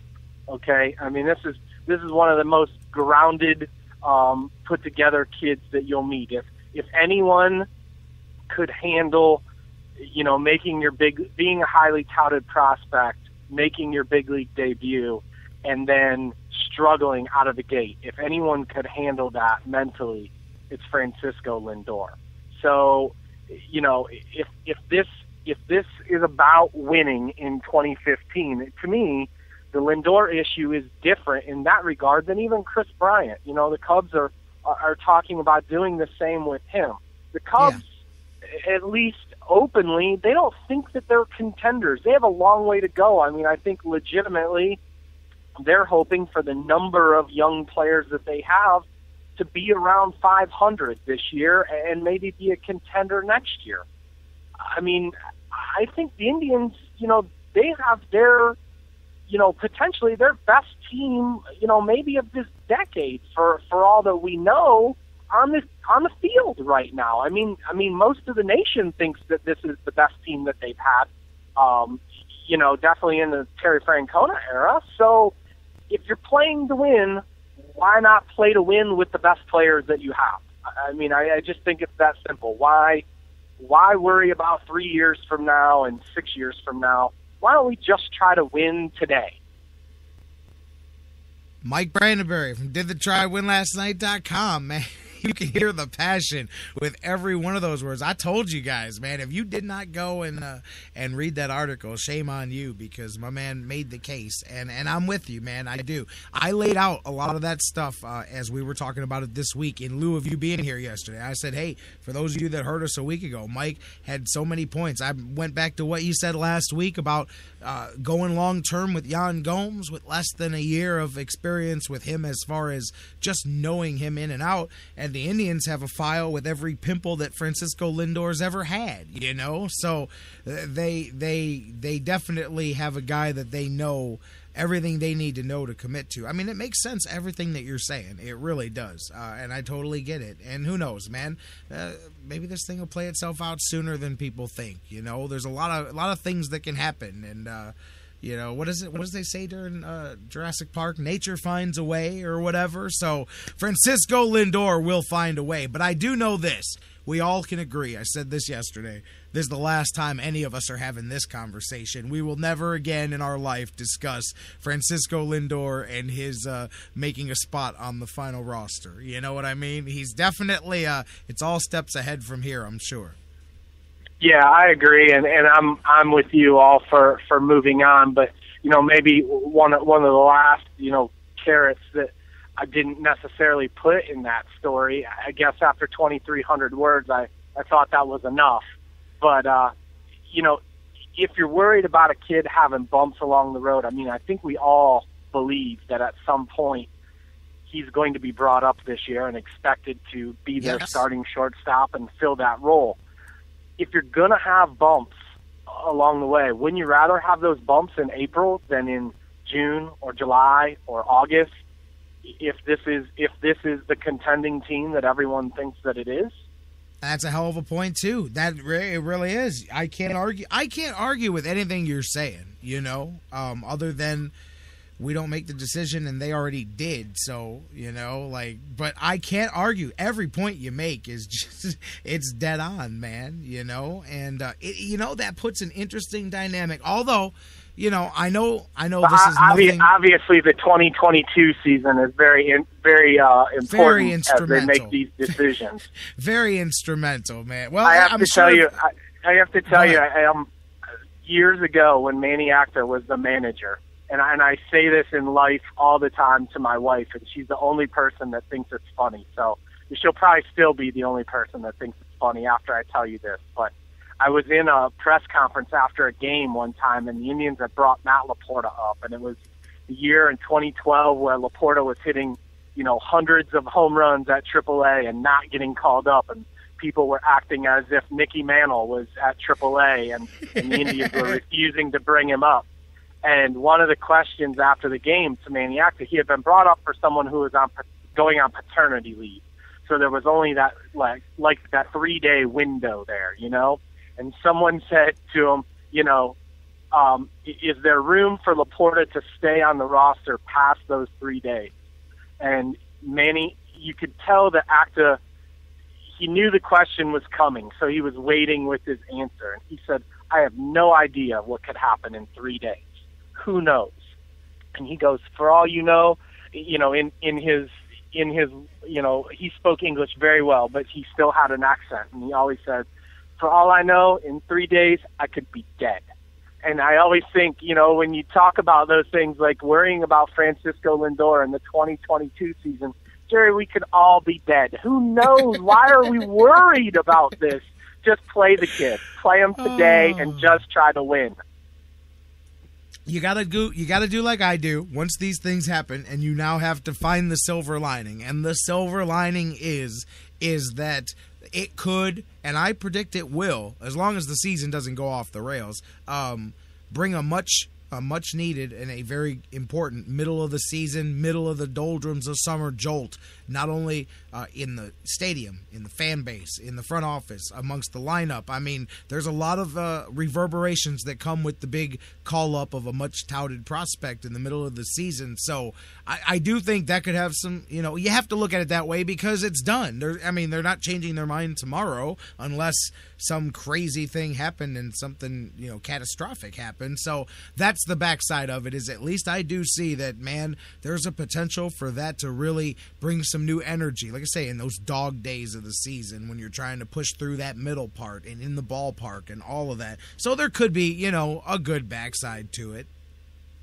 So what you're telling me is if the Indians don't make a move in the middle of the winter or the middle of the summer when they're competing for the division, they're going to tell us that Francisco Lindor is their big move. That's the move. You know it. That's going to be the move right there, man. Go ahead and script that show for you and me for July when that happens. You know it's coming, baby. You can hear him stand in front of the media right now and go, well, we had chances to make 57 different trades, and really we had all kinds of stuff going up until the very last minute, but we just decided that Lindor, that is like making a big trade. So we're going to sit back and see what you can hear the press conference coming already, man. But anyways, no, clear, hey, look, I'm just trying to give you this. Clear as a bell, I can hear it. I'm just trying to give you the silver lining, man. Bruce just laid it out there, too. He goes, look, man, April and May, nobody goes to the games. The weather's terrible. Still got school. All the excuses for the attendance. Save the kid until June because nobody's going to be there to watch him play anyway. Now, yesterday I gave the flip side to that, which was, well, now maybe people have a reason to come out in April and May, but, that's the other side of that, too. So, whatever, man. None of us can change it. Till the games in April and May only count as like half a win instead of full wins. I hear you, man. They're all equal in the standings. So again, are we playing to win or are we playing to market? Are we playing for 2022? Because according to the Sports Illustrated here on my coffee table, this is a big year. I hear you, and I guarantee you, if you asked that exact question to the Indians, I know what the answer would be. Well, Mike, it's a two-part question because we're doing both, and we have to always keep both in mind. We have to keep now and 5 years from now in mind. That's when I hear Maniac's voice again. I could be dead. I could be dead, baby. I could be dead. All right, man. Just tell me about right now. 51 years. Mike, I knew this was, that's why I said we're just going to start right here, because I knew this was going to be the most passionate part of this conversation here, man. Not anywhere near as passionate as the news just a little bit ago, and really, we started the show, JK and I, kind of foregone conclusion. Indians make the move. Salazar is going to start at AAA. It looks like that probably clears the way. I would say that has to clear the way for McAllister. I mean, I don't know. Do you think Tomlin's still in play there or what? I don't think so, but don't rule it out because, to answer your question, I would say no, but, I mean, anything is possible. I think McAllister is your fifth starter for a couple reasons. One, because at this point he's the best possibility that they have to take. I mean, he's out of options, so he essentially has to be on the roster. So he can pitch out of the bullpen, and he has pitched out of the bullpen, and he can give them a couple of those spot starts in April. I think where I guess I start to hesitate a little bit on Tomlin is not that this is like a code red emergency in any kind of way, but I think there's reason to have some mild concern about the Indians' bullpen, especially from the right-hand side, because you've got Cody Allen and you've got Brian Shaw and you've got Scott Atchison, and then what do you got, Jerry? Because CeCe Lee has already been optioned back. Yep. Whatever they break camp with, in addition to those three from the right side, I think you're playing with a question mark for sure. And I guess that's where I hesitate and say, most likely I think Josh Tomlin's going to AAA, but there's part of me that wonders if McAllister breaks on the roster and they use him in the bullpen early, does maybe he find a niche in the bullpen a little quicker than maybe we would expect because they're weak on the right side? And then maybe by the time they truly need a fifth starter, maybe the conversation isn't about McAllister at all.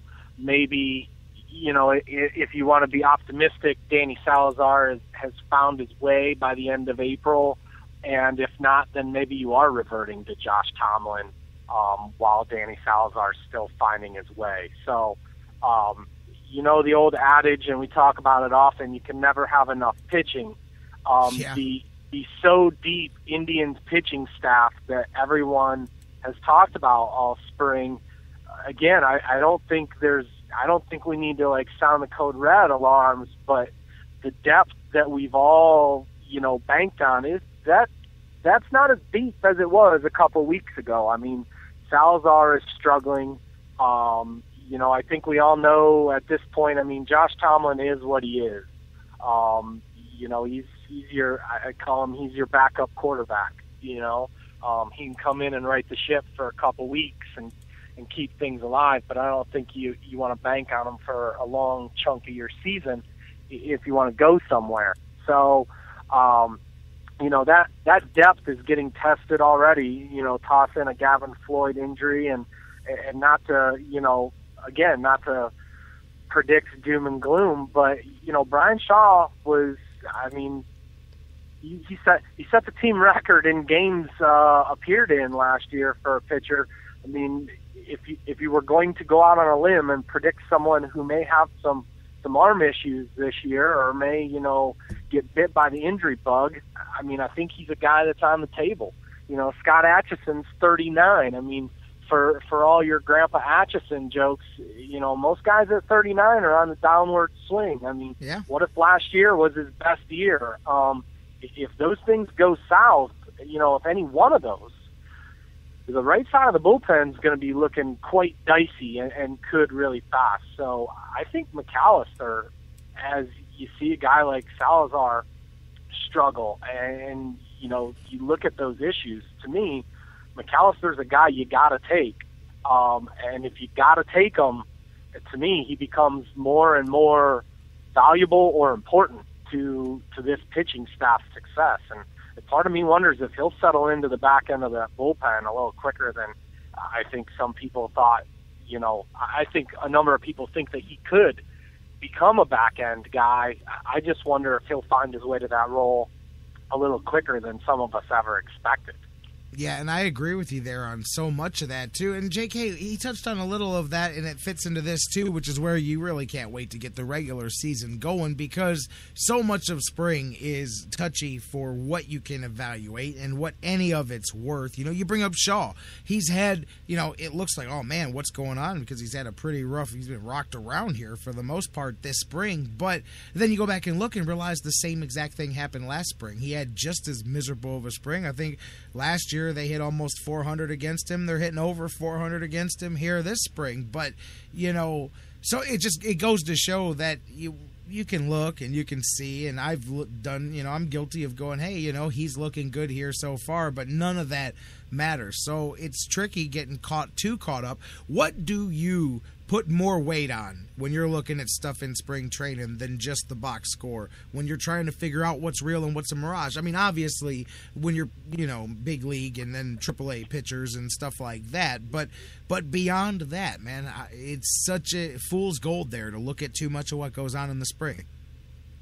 Yeah, for me, I kind of try to chunk it down, and to answer your question, things that I look for, I think are different, maybe in different players at different times of spring even. But, just in general, for me, starting pitchers, I have a hard time looking at the numbers, and I can't remember the opponent or when it was. It was like 2 weeks ago-ish. Corey Kluber made a start, and I know that it was on TV, and if you looked at his numbers, it didn't look very good. And he was charged with a wild pitch and a couple pass balls, and some innings got a little bit worse because of that. And if you just looked at the numbers, they didn't look all that great. And if you just looked at the numbers, you might question, Corey Kluber's day. Well, if you watch the game, Corey Kluber had good stuff, and I felt like part of the problem was Yan Gomes wasn't his catcher that day, and Corey Kluber is the first person, and if he's not, Mickey Callaway is the first person to tell you that, Yan Gomes and Corey Kluber work together outstandingly, and, I felt like some of that, was a product of, it was probably Yan Gomes' day off, and, so, to me, when I looked at that, I was like, well, Corey Kluber's got good stuff. It's not his fault, whether it's charged a pass ball or a wild pitch. He's working with a guy who, in fairness, wasn't in the Indians organization last year, and it's probably caught him a handful of times this spring. So, to me, in starting pitching, and really even in relievers, early in the spring, a lot of guys try to tinker with a new pitch. So, to me, the big stuff that I look for is location. If you're giving up runs, if you're giving up home runs, how are you locating? There was a game, where Bauer gave up the 3 home runs to the Cubs.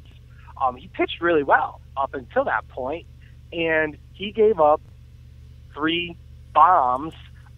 There were 3 bad pitches, and it looks bad on paper.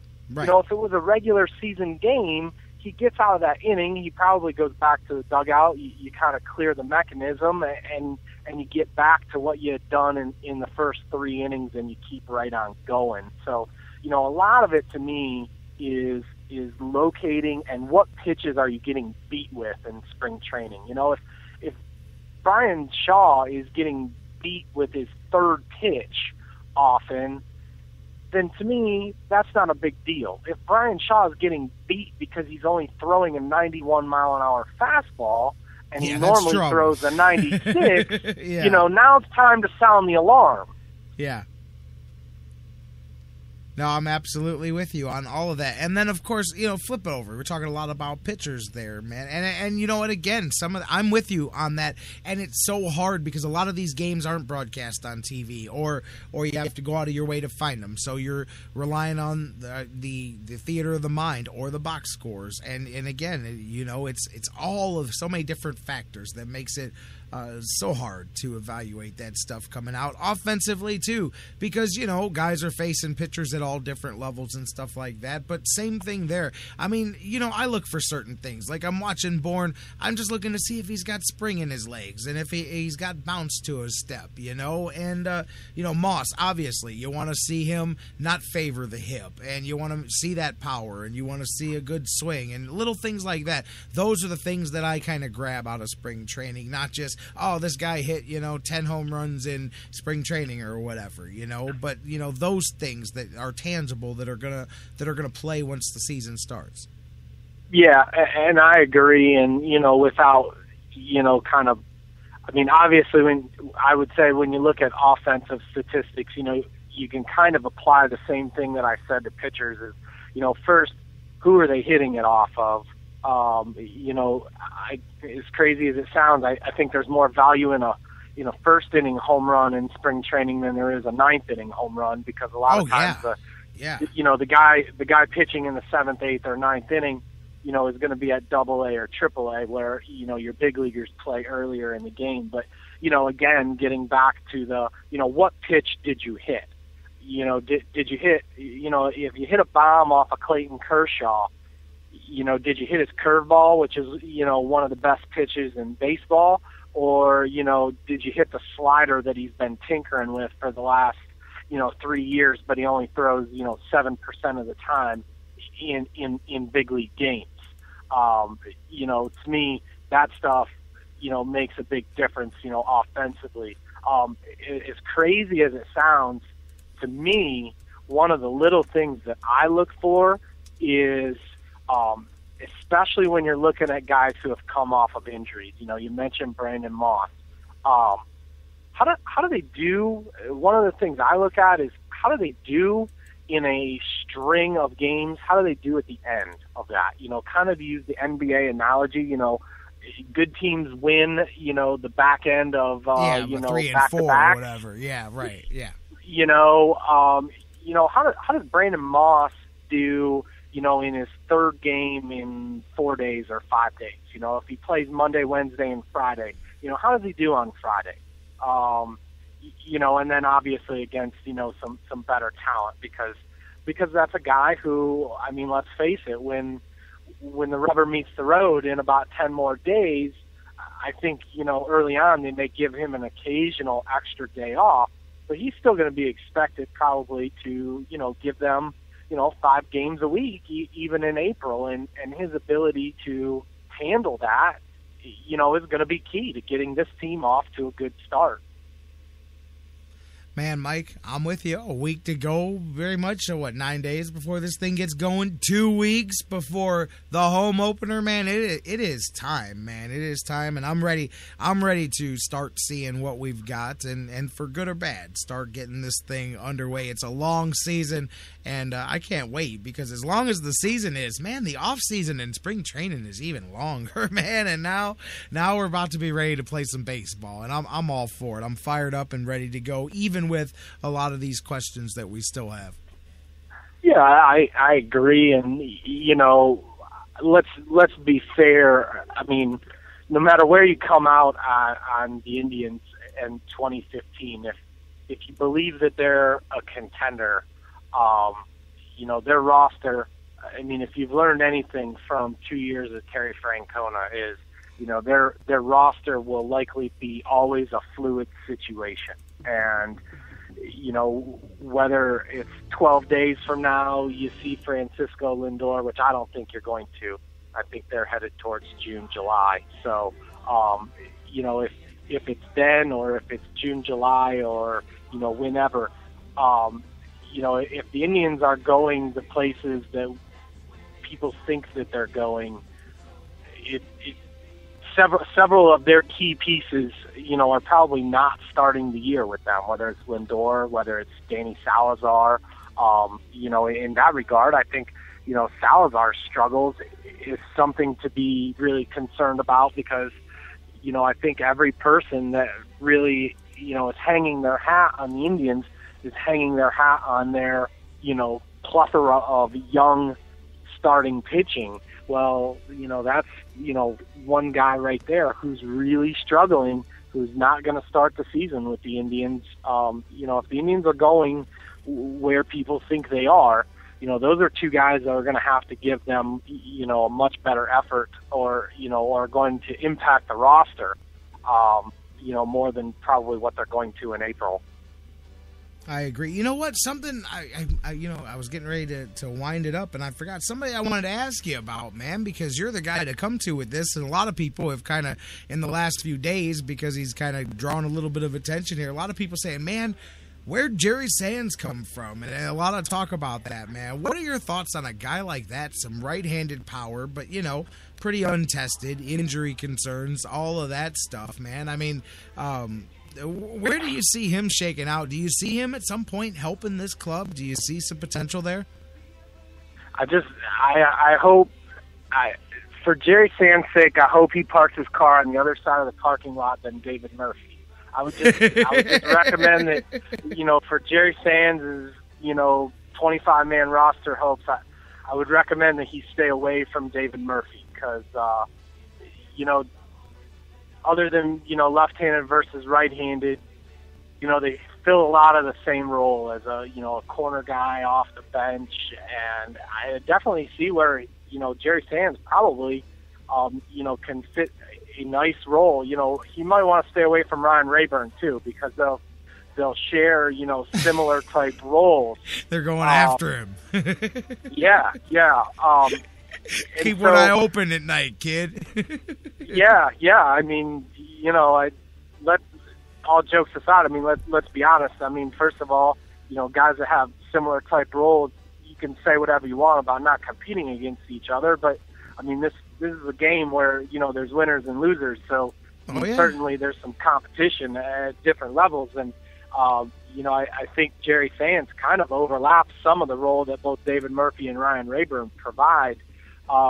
And costs a whole lot less money, too, Well, yes and no, because they still got to pay David Murphy and Ryan Rayburn. Yeah. That's the problem is they already made that commitment, but you're right. As far as their salary future considerations is more what I'm talking about. When you go, hey, wait a minute, maybe this guy fits this guy's spot. Now, if we can find somebody to pay this guy, we're good to go. For sure. But, I think he's a guy that's definitely in play for that final roster spot. My only question is that, they do have guys like him that even if you think that Jerry Sands is better, the Indians have already committed that money too, and so Jerry Sands is going to have to be a lot better.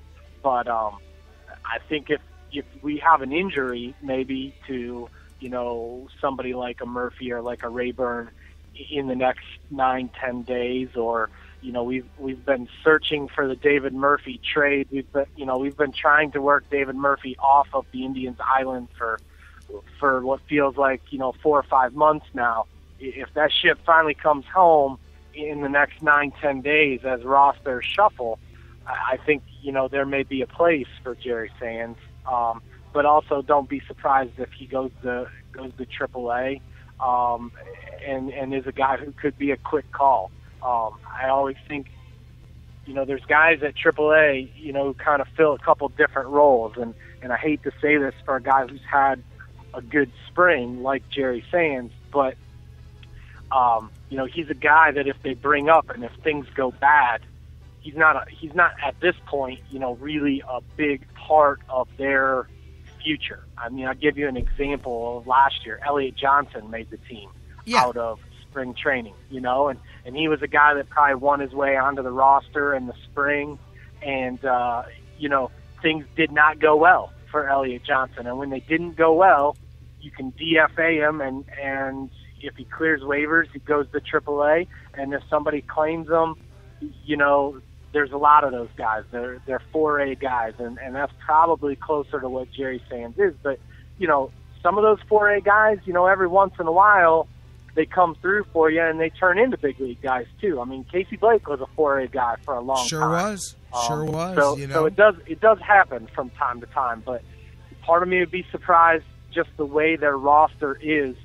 If Jerry Sands actually played middle infield, since they don't want to let Francisco Lindor play, if Jerry Sands played middle infield, he'd probably already be on the roster. One of the biggest things that probably holds him back isn't his production. It's just that he's in a log jam with what position he plays. Speak what you really feel. See, I knew he'd find a way to get it back to Lindor before we were done, man. I'm with you, brother. No, I hear you, man. And, hey, even if it doesn't work out long-term, a guy like that can give you a hot couple of weeks in the middle of a long season and nail some home runs and win you a couple of key games, too. So, there's always a place. Yeah, there's always a place for some power at some point if it translates at the major league level. Absolutely. Those are the Matt Carson All-Stars right there. That's it, baby. And those guys chip in. Hey, absolutely. Every one of those home runs counts, too. You know, Zach Walters hit a few home runs last year. He struck out a few times, too. But at some point, he was the only hope for power. We're like, man, well, at least this kid's hitting some home runs, man. Let's pinch hit Walters, you know. But anyways, you never lack for power. It's cool. Next time when we talk, it'll be, I think most of these decisions will be made, wouldn't you think? By next Thursday, we know the 25. Or do you think maybe we may still have a position in play? I would think that we would know the roster. I mean, honestly, at this point, without them saying it, I think there's, I think you got 12 guys on the position side that you can pretty much bank on, and maybe 11 on the pitching side that you can feel pretty confident in. I mean, I think without them telling us, I think we all know that TJ House is going to be in the rotation to go with Bauer and Carrasco and Kluber. I mean, McAllister's going to be there in some role with Shaw and Allen and Atchison, and then Crockett and Hagedorn and Zabchinski. So I think there's 3 spots there. And, yeah, I would think, a week from now we know those decisions probably officially. I mean, without looking at the schedule, I think their last spring game is next Thursday. Is that right? Thursday? I believe so, yeah. I don't have it in front of me, but I think that's then right. Friday, Saturday, Sunday off. It seems like maybe one too many days in there. But even still, even if they have an exhibition game on Friday, Francona likes to make those decisions a little bit ahead of time. So I would guess that maybe those roster decisions are finalized, maybe by Wednesday. But I just, don't rule out the idea, Jerry, of a last second roster change, whether it be that trade of David Murphy or move of something. I feel like, and maybe this is just my imagination, but I feel like some of their roster decisions have taken them longer this year than it has in the past. And I just wonder if behind the scenes they're trying to alleviate themselves of having one too many outfielders, because that's really where they're at right now. Yeah, we'll see, man. This week's going to be very interesting because you got to figure something like that happens. It'll be around in that time period. So let's see. Next week when we do this, then we'll be looking ahead to the season, man. A little season preview chat with you and I, and we'll be on the cusp of doing this thing for real, man. Sounds good, my man. And hey, one quick plug. I don't know if he mentioned it when he was on today. Yes, Jonathan Knight. I was going to ask you, Jonathan Knight. While some people are holding their best talent back, did the Tribe win last night? We are acquiring the best talent that we can get, and we are not even waiting till opening day to roll them out and get them in our lineup. But yeah, I saw it the other day. I told JK, it popped up on our page, and I said, I saw by Jonathan Knight, and I said, yeah, because I knew you guys were talking, but I didn't know whatever had officially happened, and I said, all right, man, way to go. For sure, and we're excited about that, and you can actually check out his newest story right now. It just went up at 1 o'clock. He's got 16 reasons to not believe in the Sports Illustrated cover joke. Yes. So yeah, why the Indians are for real. So yeah, he told us a bit about that here this morning, and he's good. I love his articles when he does the lists, and he gives you all the. He's some good stuff, man. I'm telling you, you guys, we have him all the time, both of you guys, but that is just a great combination because he is such a quality sports writer, and you guys do such great stuff. It's going to be some good stuff this summer with you guys working together. Well, we're excited to have them, and there's a lot of people that think I only see dark clouds and lightning strikes around me, and Jonathan's pretty you guys will be friends sometimes season, then, so he'll be the rainbow to my storm cloud. Let's what? Put it that way. No. Well, maybe in some instances, but let me just tell you, we've been the opposite. Usually he's the storm cloud to my rainbow, but then again, that's usually when we're talking football. So that's always a change of the equation there. All right, man. Well, there's a lot of reason for storms when it comes to football. Jonathan Knight, gale force winds, my friend. Working with, Mach 5. It's like tornado, baby. Whatever the big one is, that's what it is usually. Man, Jonathan Knight working with Mike, working with DidTheTribeWinLastNight.com. Check out his newest article, just dropped today. Mike, you and I will do the thing next week. We'll preview the season and all that good stuff. Sounds good, my man. Thanks for having me, as always. Thanks for being here. That's my man, Mike Brandenberry. DidTheTribeWinLastNight.com. Jonathan Knight, the newest writer on staff with them both guys. Weekly staples of the Sports Fix, good friends of the show, good friends of mine, and some great, great, great sports writers. Good stuff there, guys. Let's take a break. Last one of the week, baby. Come on back and wrap things up. March Madness preview. I'm just telling you who's playing and what time. I'm not even going to bother with who I think is going to win. Cavaliers preview. Wrap this bad boy up. Don't go anywhere. Final segment of the Fix coming up next.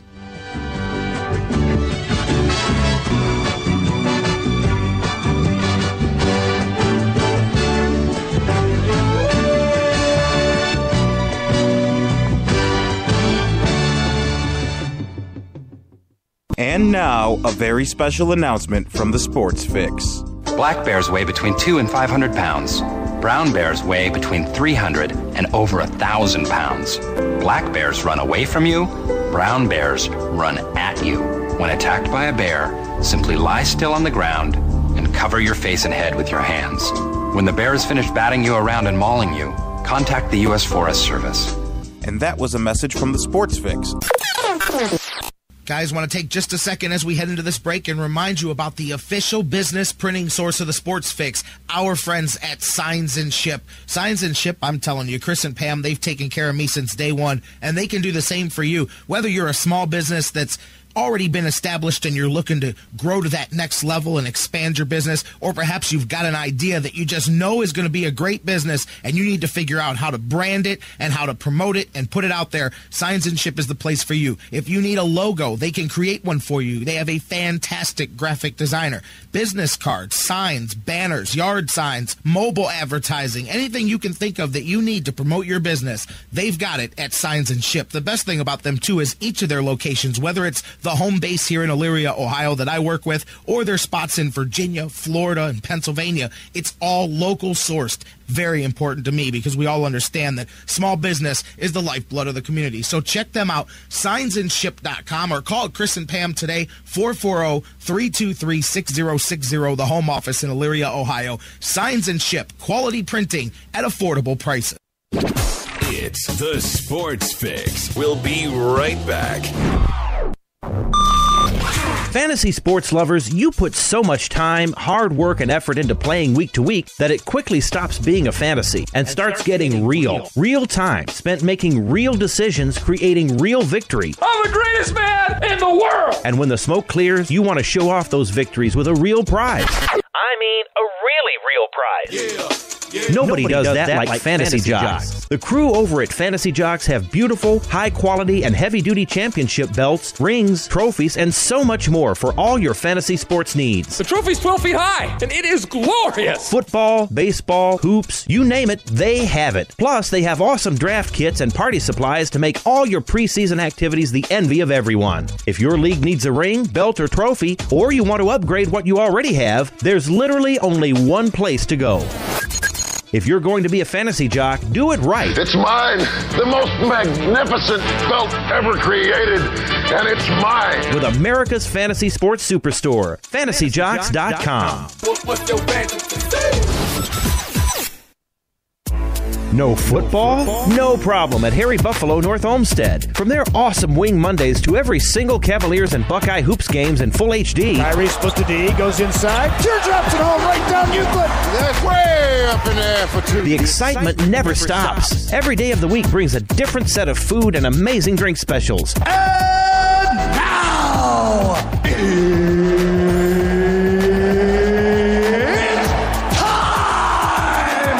fans. Harry Buffalo North Olmsted is the home for every UFC pay-per-view live on the big screens. Let's get it all!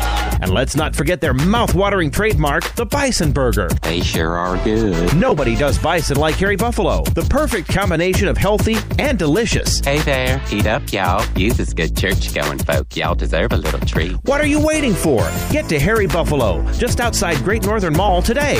Harry Buffalo. Join the herd. Hi, this is Dean Chenoth, head coach of Cleveland's Lake Erie Monsters, and you're listening to the Sports Fix.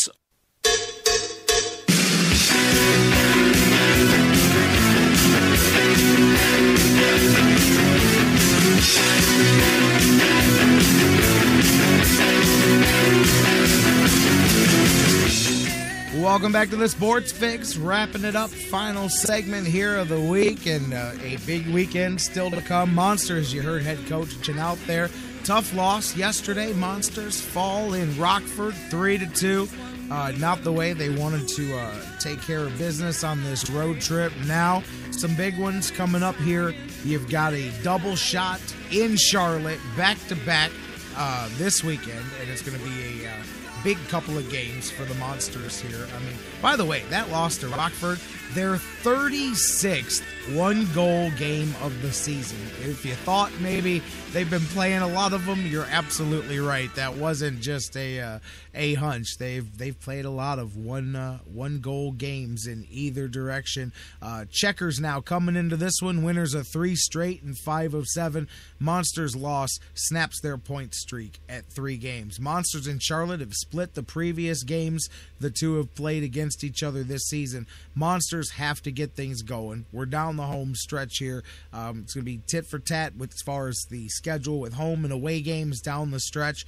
You got to take care of some business here in Charlotte, and it starts against the Checkers. 7 p.m. Across the Monsters radio network. Doug Plagans calling all of the play-by-play there. Monsters hockey in Charlotte this weekend before they come back home to the Q, and we'll have Doug on the air with us next week, probably Tuesday, to preview that as they get back home for the home stretch, if you will. Lake Erie Monsters in that playoff push, man. Cavaliers, as hey, we talk about them ad nauseum. Cavaliers getting ready to start another weekend of basketball for them. Of course, they're away from the Q as they wrap things up there this weekend with our Sweet 16 and Elite 8 matchups that have been going on downtown. Of course, the Elite 8 matchup still to come. Cavs in Brooklyn at the Barclays Center tonight against the Nets. Nets, one of those teams fighting for their playoff lives. They are absolutely up against it, and the Cavs, I love that because the Cavs aren't playing a bunch of teams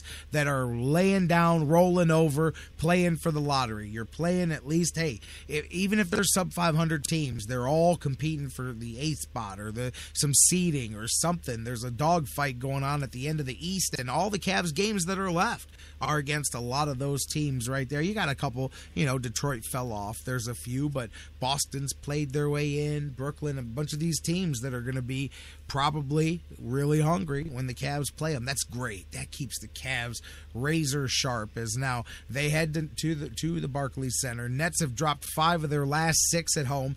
Cavs have won 5 of their last 6 on the road. 4 straight road games for the Cavs. Brooklyn, 1/2 game behind Boston for the 8th spot in that playoff race there. But man, this year they've been terrible. Only 4-12 at home since the calendar flipped over into 2015. Speaking of, we know Jonathan Knight said it earlier. Since January 15th, Cavs continuing that NBA best 28-6 record through there. And that one with Memphis the other day was a playoff win. That was a playoff style win. They're out.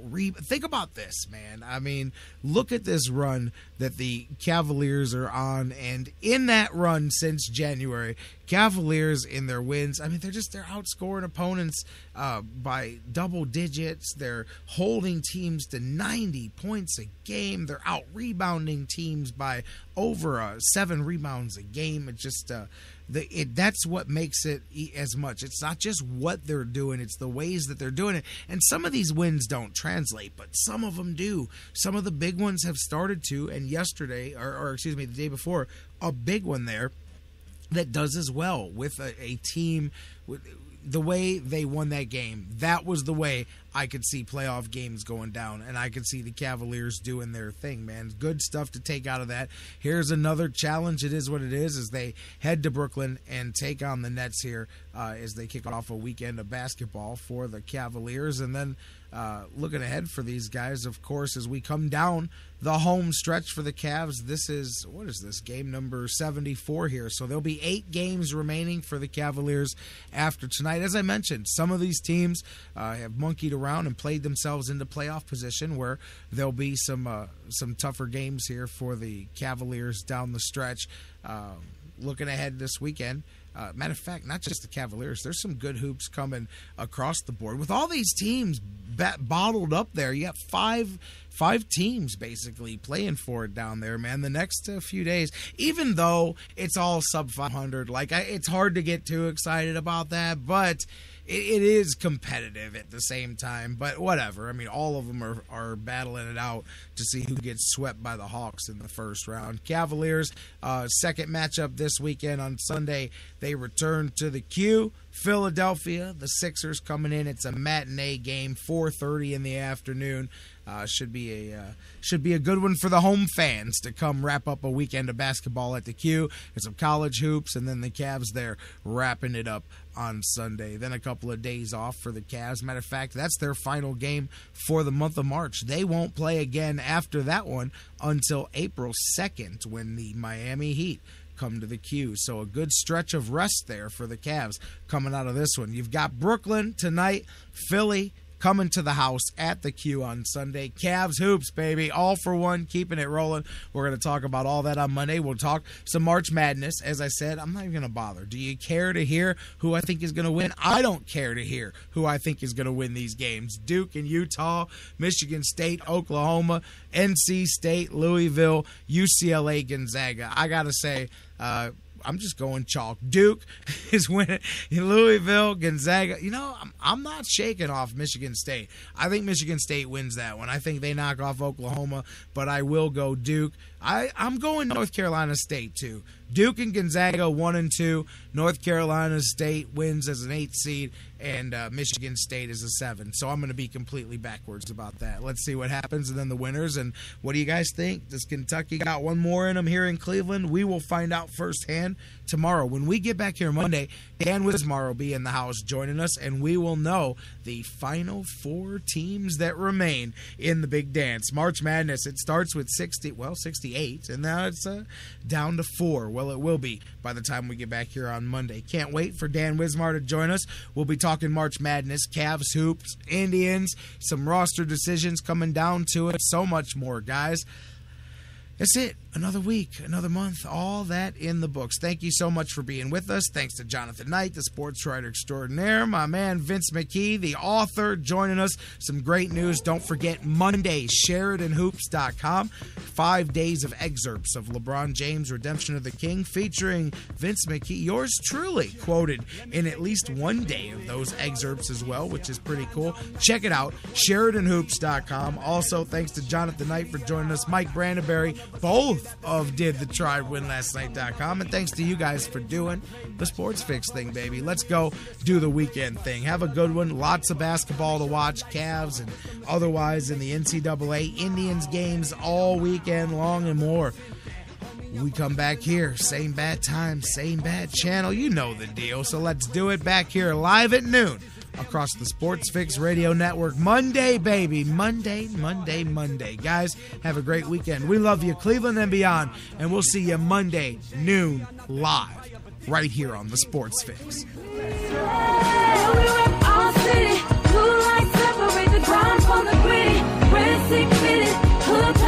Any city that we visit, when the up from Cleveland,